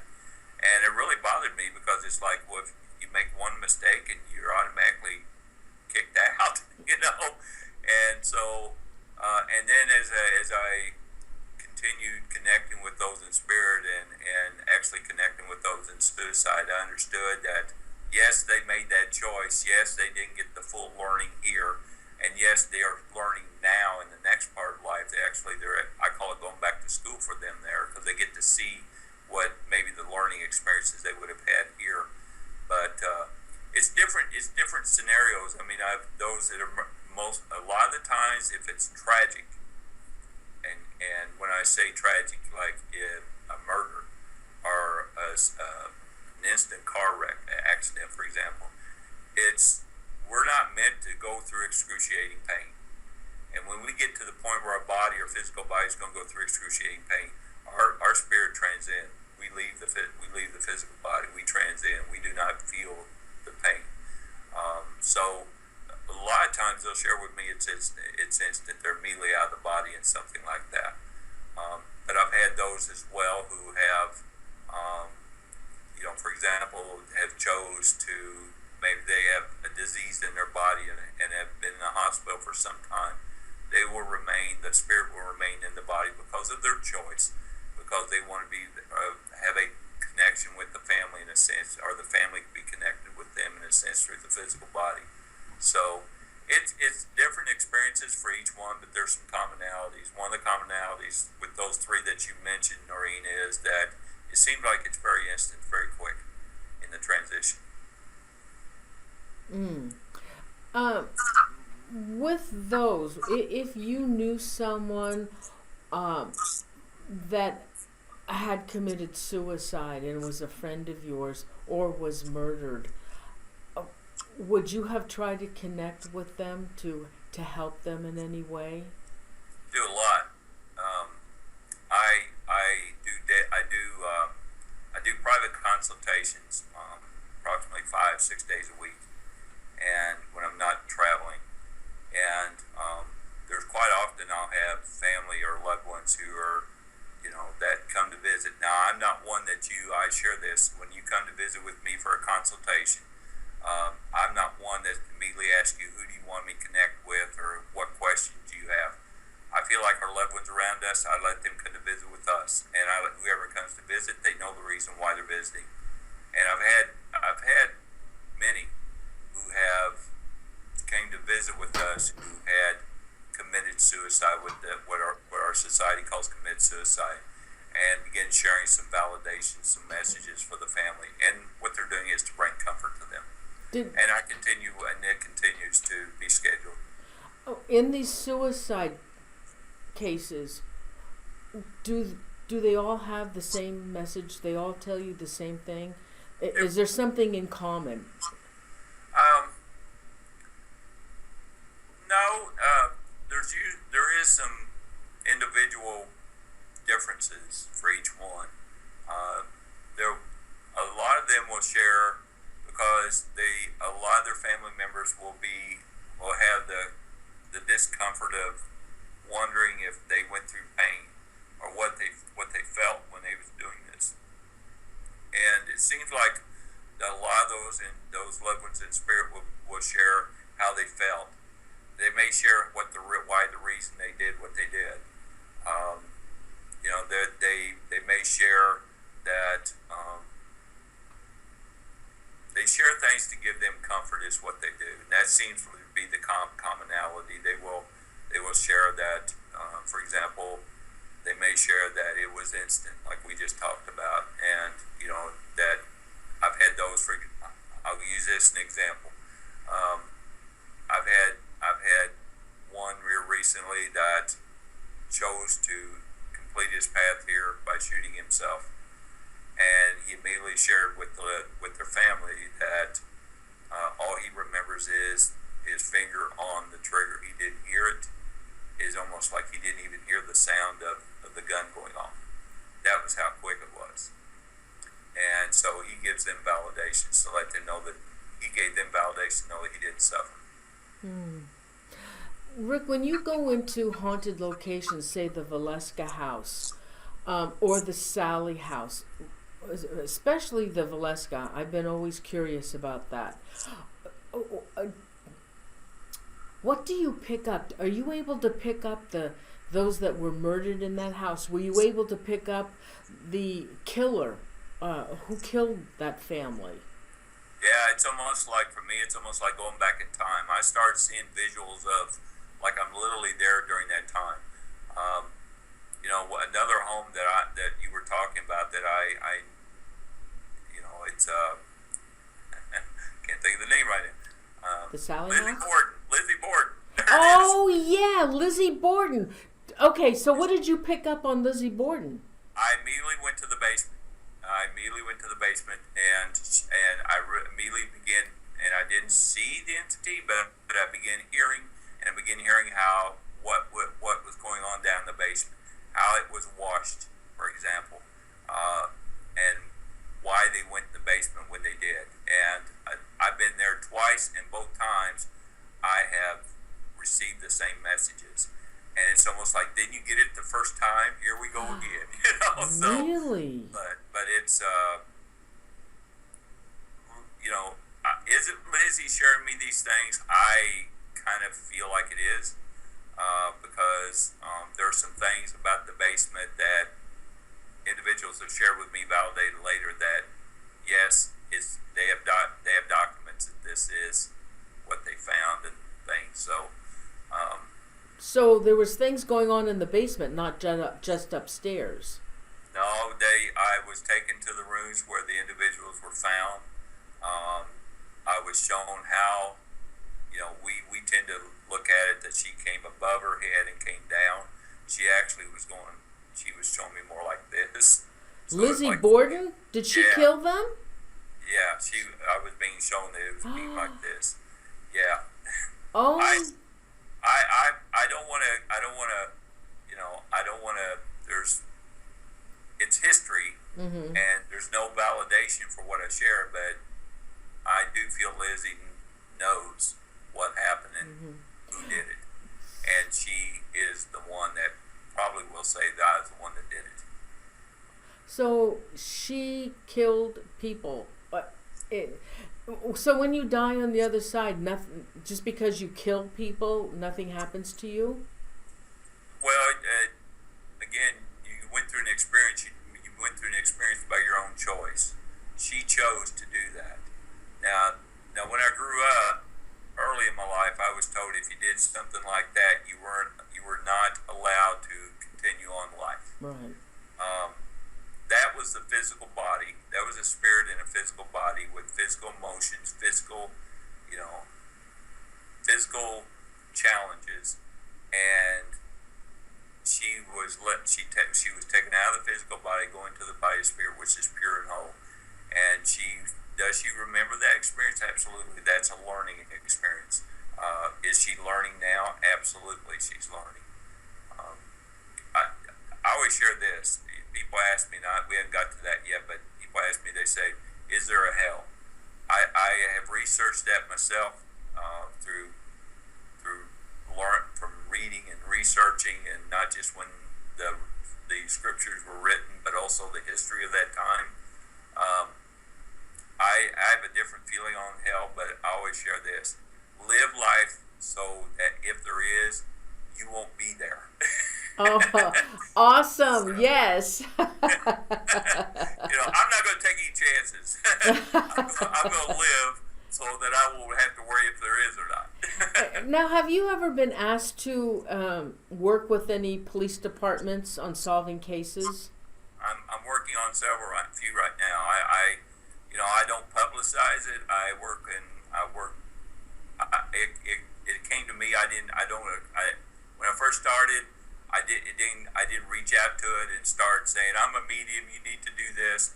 They come to me, and I'm usually asked, and I'm working on a couple right now that are cold cases, and there's a missing case as well that I'm working on, and first thing I do is I share with the family that you respect the experts, and if you have a medical issue, you go to the doctor. They're the experts. If there's a missing person or a cold case, you list to the legal and law enforcement. They're the experts. And what I do next is I get permission. I will get permission from family. I'll get permission before I go any further. But I do work in those. I've been on locations for missing individuals. I guess the one that probably the most popular is the Casey Anthony case down in Florida. I was asked, I guess about 3 weeks after the mom said she was missing, I was contacted, and I shared with them. It's on my website. I shared with them. I saw the little girl not far from their home.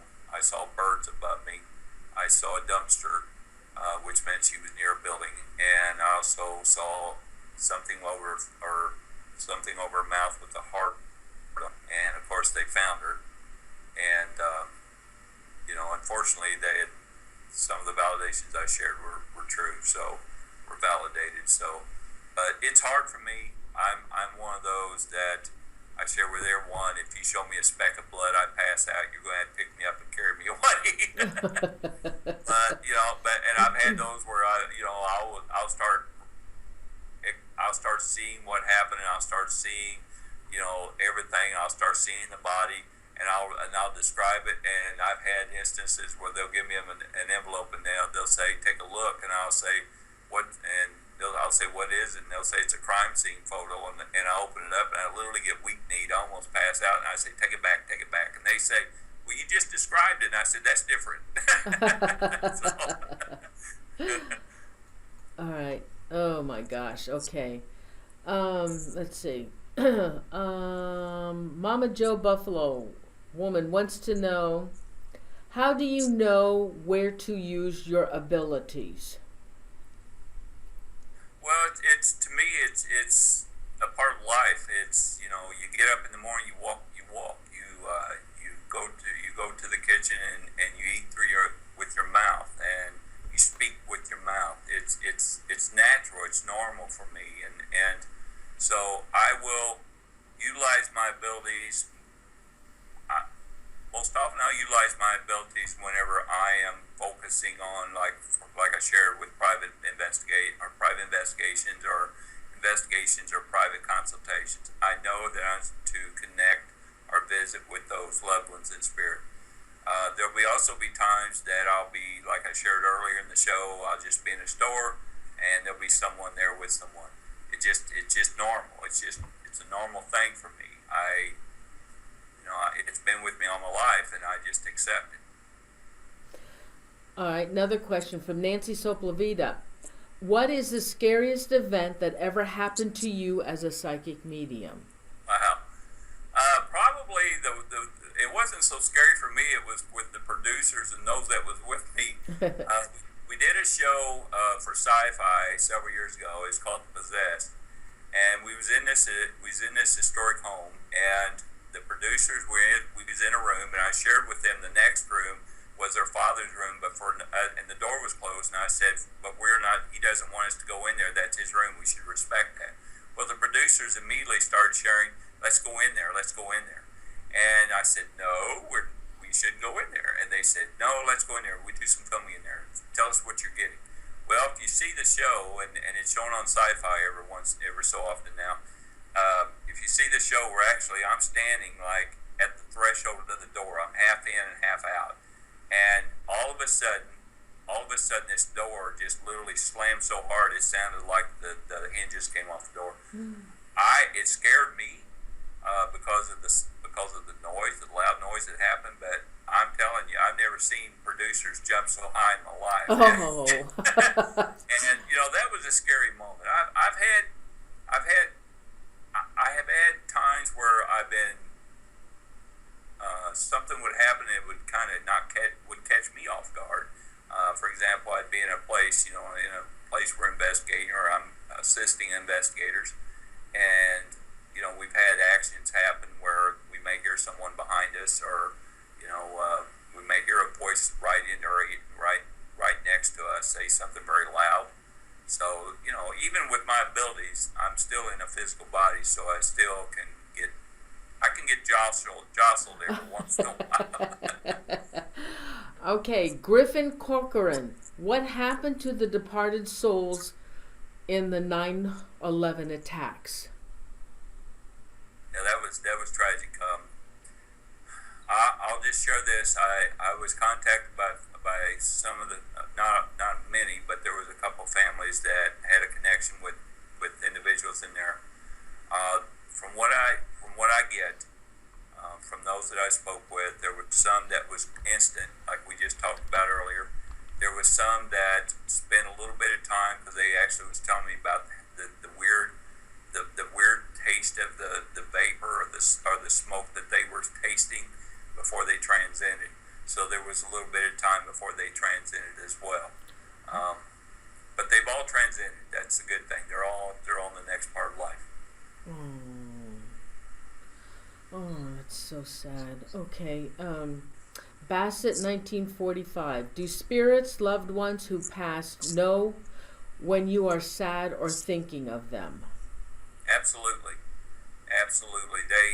They know when you're sad. They know when you're thinking of them. When I connect with them and I speak with them and I share this, I'm not speaking with them through the physical body and the physical voice, because they're no longer with the physical voice. They're no longer with the physical body. So they're now speaking what I call an energy of thought through communication. And I always give a quick example. If you're sitting at home and you're watching television and you think, okay, I think the next commercial I'm going to call my best friend so-and-so. And as soon as you think that, the phone ring and it's your best friend and she says, hey, what are you up to? And you say, well, I was getting ready to call you. Well, that was what I define as an energy. Thought is energy, and you thought of her, and she connected with that thought, and you communicated. That's how we communicate with those. That's how I communicate with those in spirit. They will speak through thought, and that's how Let's see.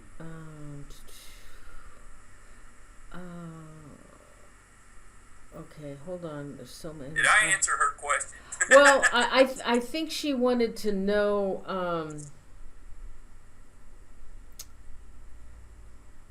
Okay, I lost the question. Oh my God, hold on. There's too many here. But we put a cutoff now.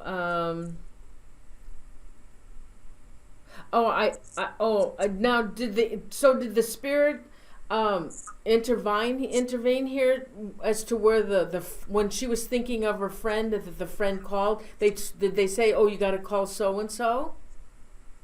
Yeah, and I think I recall what she was talking about. Do they know when we're sad? Do they know when we're thinking of them? They absolutely do, because again, that's what I was getting to. When you're thinking of them, that's a thought.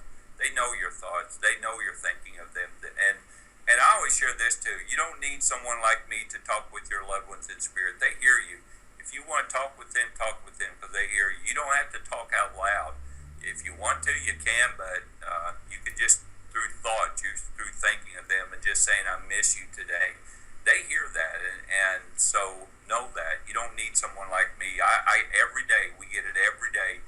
We get individuals that will correspond with me through email or Facebook, and they'll say, will you tell my loved one this? And you know, I'm very cordial with it, but I want to say, you just did. Why do you need me to do it? Oh, yeah, absolutely. Absolutely. All right, another question. Joanne Dion wants to know, can spirits manipulate your dreams? They definitely can be in your dreams. I call them sleep state messages. Just think about this. When they're around you all the time, when's the best time for them to interact with you? It's when they have your full attention, when you're asleep. Your body's at rest. Your body's get nourishment through rest. And I believe that when our body's at rest, we're actually a closer connection with our own spiritual self.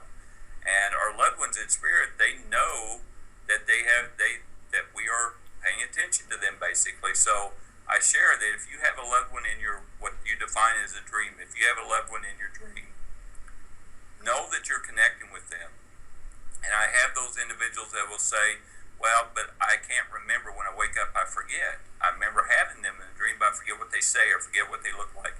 Well, this is where I always recommend put a recorder next to your nightstand, or a notepad next to your nightstand. And when you wake up, and most of the times when you have a connection with a loved one in your dream, you'll wake up. Immediately when you wake up, document what they look like, what they said, if you were in the dream, and what was around you. And then go back to sleep, because science says we forget 90% of our dreams after 10 minutes. But by documenting it, the next morning you can get up and you can review it. I had notepads for years next to my bed, and now I got fancy, got digital recorder the last few years. So, but yes, they definitely are connecting with you when you're sleeping in your dreams. Now, Rick, why is it that when a loved one passes on, and you have a big family, they pick and choose as to who they want to communicate with in dreams to let you know they're okay? Yeah, it seems that way.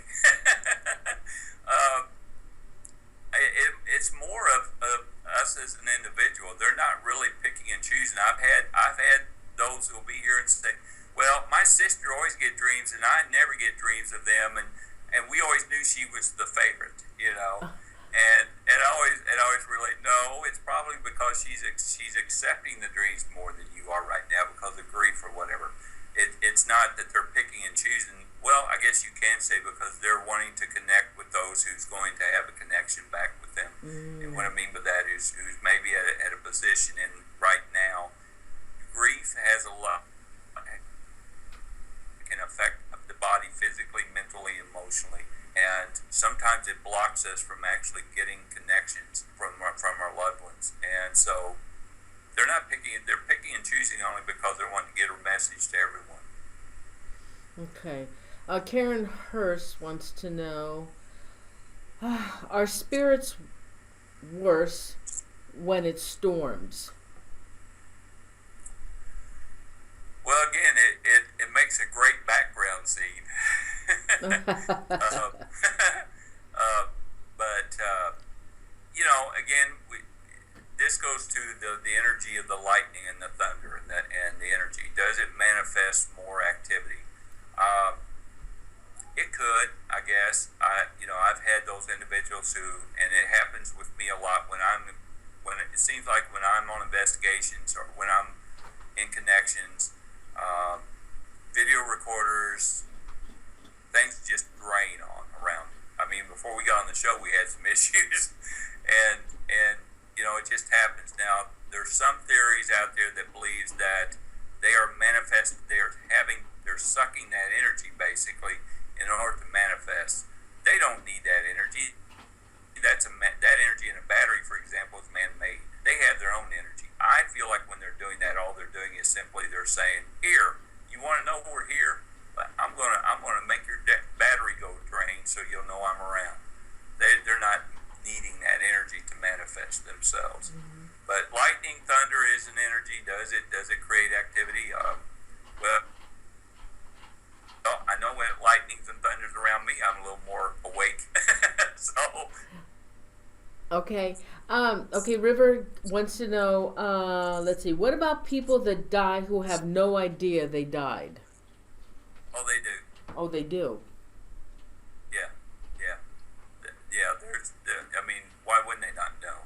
I don't know. I mean, again, there's theories that there's some in spirit who doesn't yet understand that they're not, that your quote, they have died.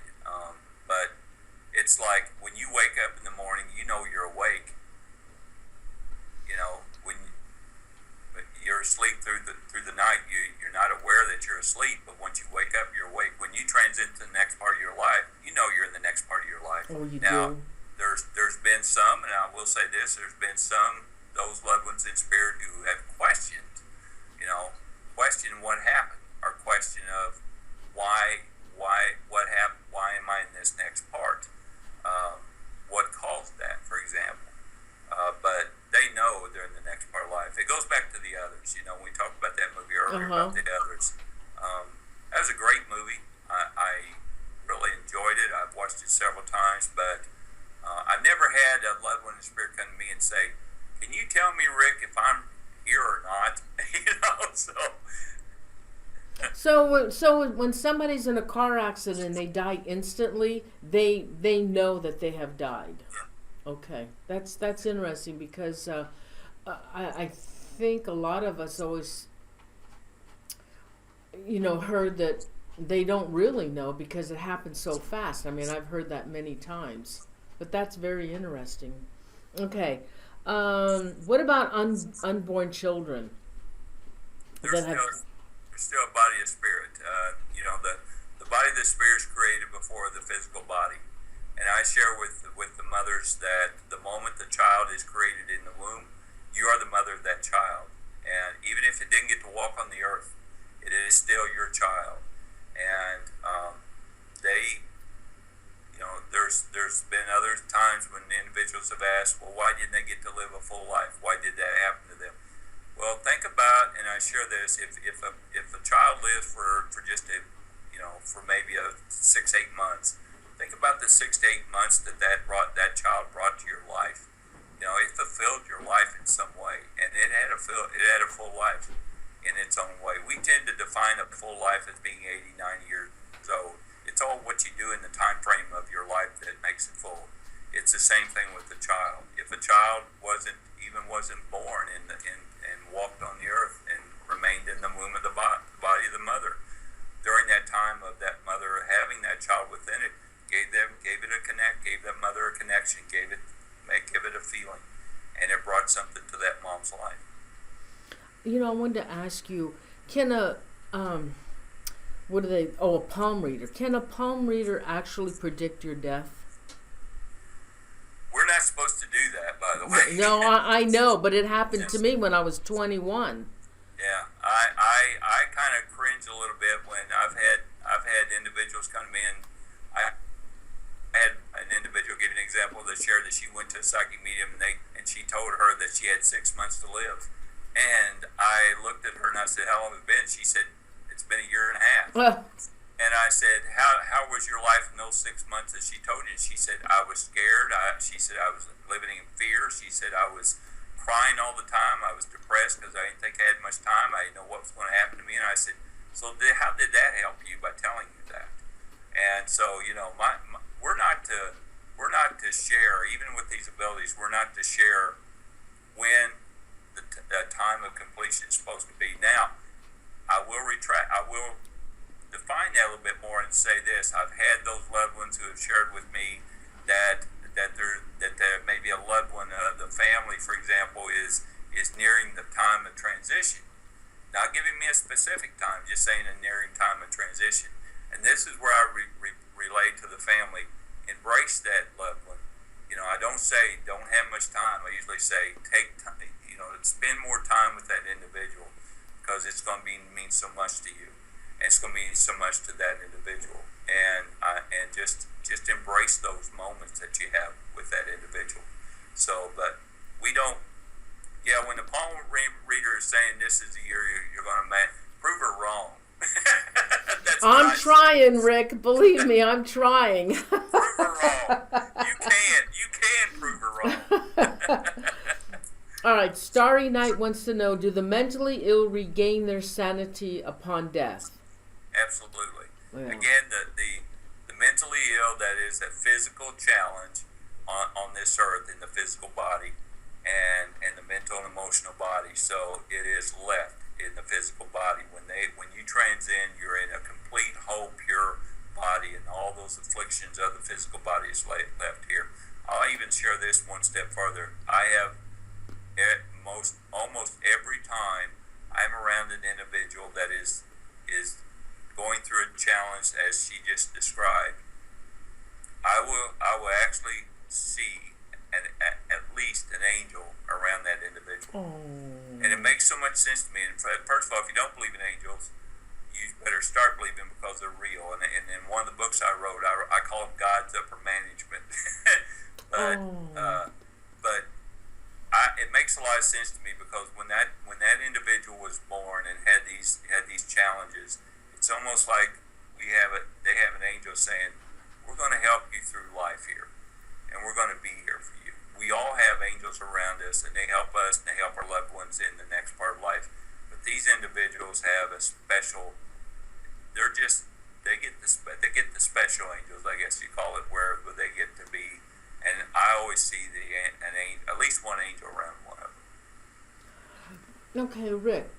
How do we know? I mean, I've heard psychics talk about spirit guides. I still cannot understand a spirit guide, because I've never seen one. No one's ever talked to me. And then you say angels around us also. How do we know that? Well, going first of all to let's go to the first part of your question, which was, repeat that again. Spirit guides. Yeah, spirit guide.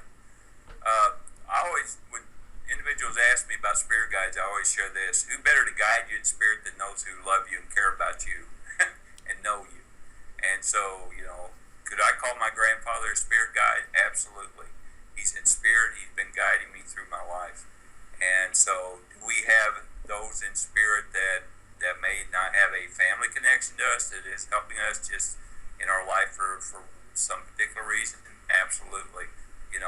They have chose, for example, they may have chose you because you may have lived in a home they lived in, 100 and something years ago, and they chose to help you in your life as you've grown up. So we have different spirit guides. To me, spirit guides are those who have experienced a life here at some point here on earth and understand the experience. Now an angel is different than a spirit guide. To me, an angel is a celestial being. I've never had a celestial being share with me that they have been in a physical body. They have actually. It's almost like they're another division. They're God's upper management. They're helping us here on this earth, and they're helping our loved ones in spirit. But when I see them, it's different for me as well, because we tend to have a tendency tendency to depict, because of paintings and shows and art, that angels have wings. Actually, for me, it's really kind of fascinating, because when I see them, they start out as a spear, and then they start, it's as they become clear and clear to me, it's almost like they're going out, and the light is amazingly beautiful. And I can see where the depiction of the wings come, because the way the light comes out, it could be depicted as wings, but I see them differently than I do loved ones in spirit. Yeah, I want to ask you a question too. When paranormal investigators have video evidence of balls of light, is that a spirit? The majority of times it is. Now, the majority of time, and that's what's great about investigators. And by the way, if you're a paranormal investigator out there, thank you so much, because you're helping those people like me who all we do is share what we've got within us. You're giving the validations through concrete evidence, and I appreciate that. And actually, you're helping expand individuals to be more open-minded about things. So again, thank you for that. But balls of light, orbs of light, the majority of times it could be dust. It could be there could be something logical about it. But I've also the orbs of light or streaks of light, most of the times they will be a loved one who is in spirit that we've been talking about. I did an event, and I think it's on the clip that you showed at the very beginning, which, by the way, I'm younger now than I was back then. But in that clip, we actually got a section of that where I'm speaking, and the moment I say the loved ones are around you, right in front of the camera, there's a blue streak of light that actually goes in front of the camera like this and stops and then goes up like this. And it was a loved one. It was one of the loved ones there with an attendee of the event. So that's fascinating when you get things like that, because, and again, are they saying, oops, you caught me? No. Most often they're saying, okay, if you want our picture, we'll show you we're here. They're wanting to help us. Okay, so then why in a ball of light? Why can't they just show themselves? Well, again, it has to do with what we define as show themselves. We tend, because we live in this thought process path, we tend to say, well, why can't they show us in a body that we're in, a physical body like we're in now? What we may be seeing is actually the actual spiritual energy of the body of energy, the body of spirit. That may be the actual body of spirit. When we see full body apparitions, and I see them most often when I'm going to historic locations, or locations that I've never been before. I'll give you an example. I was in a historic mansion and here a while back, and when we walked in, a few moments after we walked in, there was this lady in spirit coming down the stairway, beautifully dressed, and she was dressed in 1920s, 1930s attire, and she noticed me, and she kind of curtsied to me a little bit. Well, is she in that body? No. Is she wearing a dress? No. But for me, she wanted to show me that, to let me know that this was a time that she probably was in this mansion at that time, which would have been in the 30s. By seeing her attire, that gave me a depiction of a time that she would have been there. But when we see the balls of light or streaks of light, that could be the body of spirit. Why is it so hard? Is it really that difficult for them to show themselves to us? It can be. At times it can be. When we're recording, for example, we're recording consultations, I share with them, I know it's very hard for the energy to do so, to work with the energy of the devices we have. But if you would, make a noise, make a sound, or speak into the recorder, which we get quite often. But there's times too that they just choose not to. They'll just say, I don't, if you're doing investigation, especially if you're doing investigation and you're not being respectful to them, they're going to say, why should we help you? You're not helping us. All right. River wants to know, can a murdered soul do anything to the murderer after they die? There's no reason to. It's already, it's already, the experience has already happened. So there's no revenge. There's nothing vengeful when we go into the spirit. We just understand what happened. We may understand. We may have a better understanding why that person did that to the other person. They may talk to each other and say, "This is what happened. This is why I did it. I'm very, very sorry. That this experience happened. It was a choice by my physical body." So, but there's nothing vengeful about it. All right, one last question, poor Rick. One last question. I'm having fun. I'm enjoying this. Actually, I looked over. I looked at the time. I thought we've only been on here like 20 minutes. No, it's almost 2 hours. No, it's what? It's what, 2.5 hours? 6 o'clock. Yeah. I'm telling y'all, I have to come back, Noreen. Oh, honey, you're always welcome on my show. Look forward to it. Okay, one last question. Spirit Finder. Rick, fear is normal. You must fear something. What is it? Snakes. I'm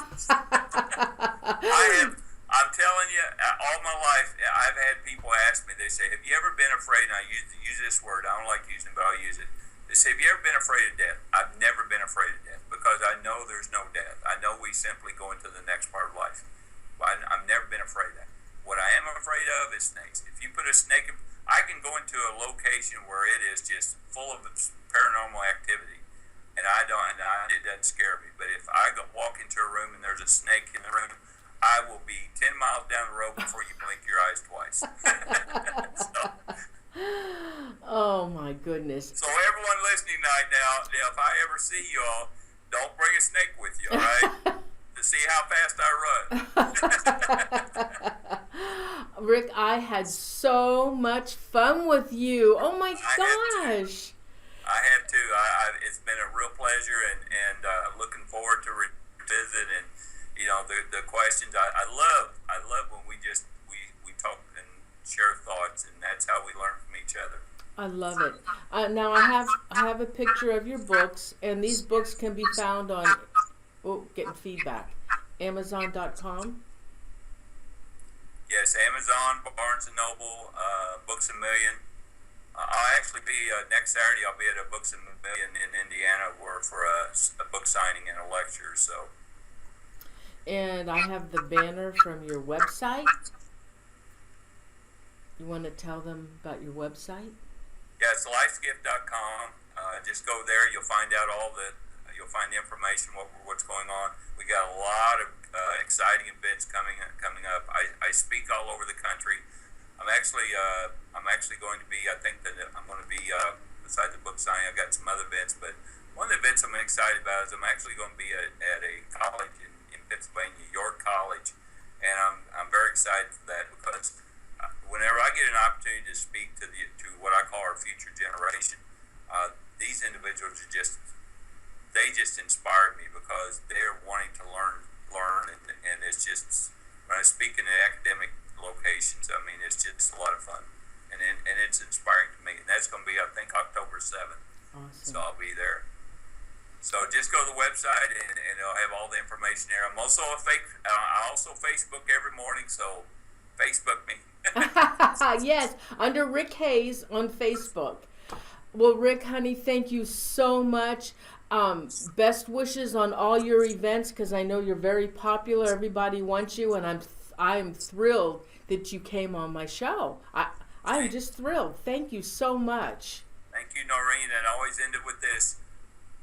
Believe. Absolutely. Thank you, honey. Good Thank night. you. Good night. Thank you.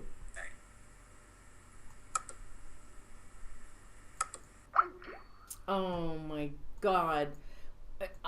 Wasn't that wonderful? What a sweetheart. Just a sweetheart. I was so pleased to have him on my show. So let me see. Everybody, thank you so much for being here. I will have Rick back on the show again. When I find somebody like Rick, a sweet person, and he's so nice, I always love having them come back. And he's very, very talented. He has abilities beyond what a lot of people have. So don't forget about his books on Amazon.com and his website. And he's on Facebook. And yes, the question is, do you believe? So everybody, with that, I want to thank you so much. I want to thank my mods. Royce, I don't know what I would do without you. I love my Royce. I know Annie was in, and I don't know what happened to Crystal tonight, but thanks for the short time that Annie was on. And everybody, thank you so much for being here. Oh, I'm glad you like. Oh my God. Hey, you know what? I got an awesome show next week too. I don't know what I did with my calendar. Oh gosh. Oh, I don't know where my calendar is. Oh, anyways, I got some really good shows coming up. And I got some shows too with Dave Spinks and David Weatherly, which I'm really excited about. So everybody, I'm going to say goodnight. Royce, again, thank you for modding for me tonight. I couldn't do these shows without you. So let me do some shout outs, okay? Miss Paula, The Unseen Scene, Charmy Vapes, Zoe Small, Mama Joe Buffalo, Andrew Cox, Jessica Luna, Spirit Finder 321, Joyce Lynn, Joanne Dion, Starry Night, Beat 3 Airspace, Mark Burchett, Derek Atkins, Nancy Soplavita, River, Bunny took it. Bunny went back over there. Elaine Michael, there's still 126. Who wants a shout out? Sandra Miller, Janice Bolt, Jen L. Hi everybody. Jose. Oh, Samantha Drilling, Miss Ruth's, and there's Royce, Yvonne Bassett, J.L. Murphy, Griffin Corcoran, Coyote S, Dawn Gordon, Bridget Harrison. I know Spooky was in earlier as well. Ginger Simmons, Tammy Alexander. Oh, hi everybody. Thanks for being here. Hey, we had up to 150 people tonight. It was a nice crowd. Nicole Jacobs, Jason Bland. I got some really good shows coming up. So Miss Kay Kruger, Bridget Harrison. Hi everybody, Sweet Hindi. Anybody else want to shout out? There's still a lot left watching the show.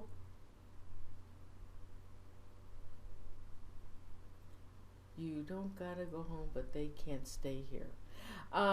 Anybody else? I don't know. I haven't heard from Jeremy. I'm waiting to do a part 2, and I haven't heard from him. Lily Villalobos, Miller, Astral Virgin.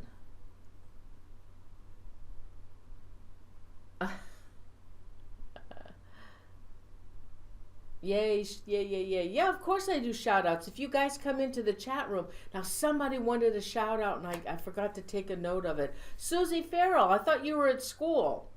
Oh, this is your last one. Okay. Well, I don't do holidays, Susie. I don't do holidays, so I won't be here for Thanksgiving.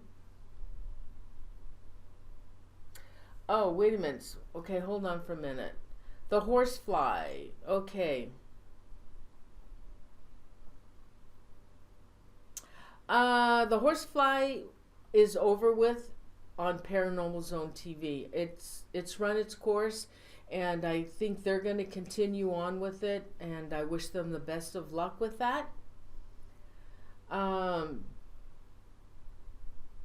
Anybody else want to shout out? Oh, you'll be back in June? Okay. Yeah, when school gets out, huh, Susie? Susie's going to school. Anybody else want to shout out? Donna Gorton. Oh, I'm glad you like the show. You know, Rick Hayes is absolutely awesome. He's awesome. He recently did a reading for Andrea Perron, and that's on YouTube.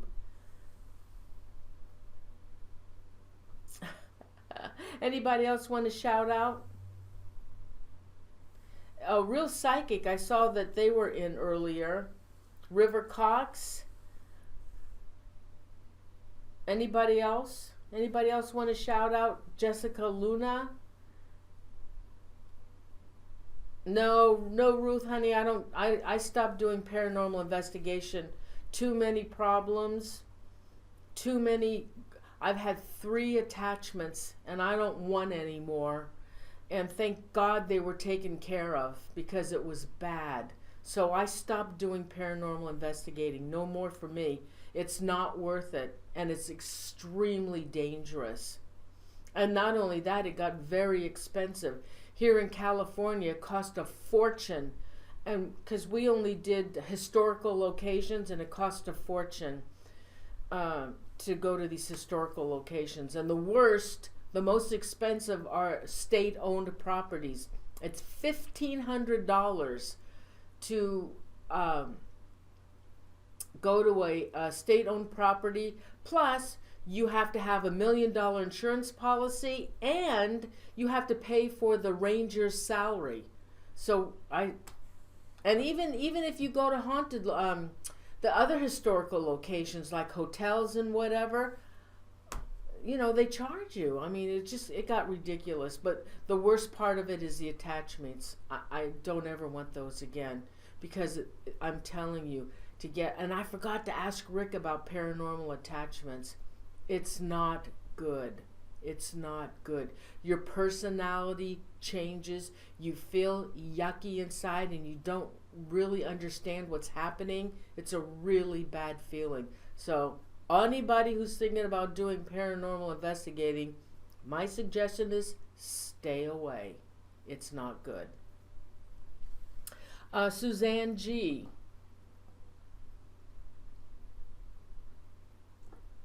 April Fagan.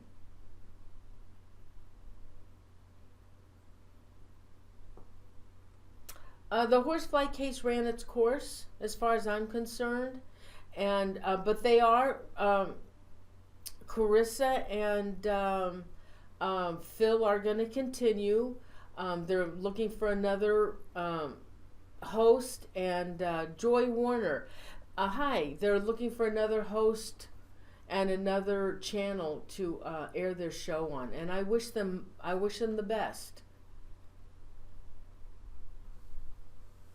All right, guys, I guess I don't see anybody else new who might want to shout out. There's still over 100 people watching. I'll tell you one thing though, Phil Saragusa, a couple of weeks ago I aired a show with him. If you haven't seen that show, you should watch it. Oh, Debbie Julian. It was quite something what he has to say. Okay, well, oh my gosh, I'm sorry. I think I left my calendar in the other room. I just wanted to tell you the upcoming shows. They're awesome, really awesome. I can't remember. I'm sorry, guys. I want you to have a wonderful weekend. Thank you again so much for being in the show tonight with us. And thank you for your questions. Oh, Lupe Cortez. I really appreciate it, and I appreciate you coming here every week and coming into the chat room with us. I love you guys. Group hug. All that's left, let's all do a group hug. Love you guys, and I thank you so much for all your support every week. I may air another type of series on Monday nights. I'm not sure yet. So we'll see.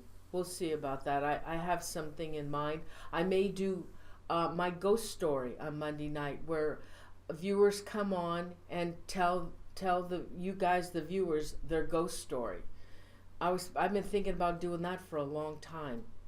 If you have a good ghost story that you want to tell, let me know. It has to be really good and really scary and not made up. the real thing.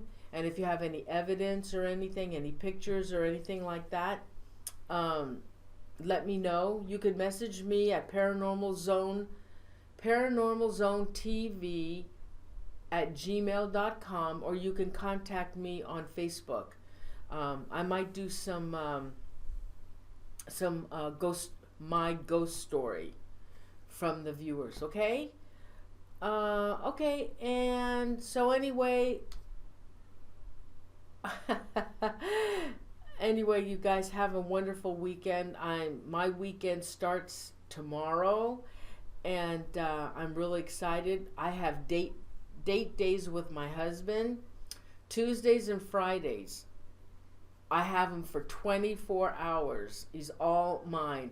And we go out to dinner, we go out to lunch, we go to movies, and I'm really enjoying that. It's been a long time, and because he's always on the haunted USS Hornet.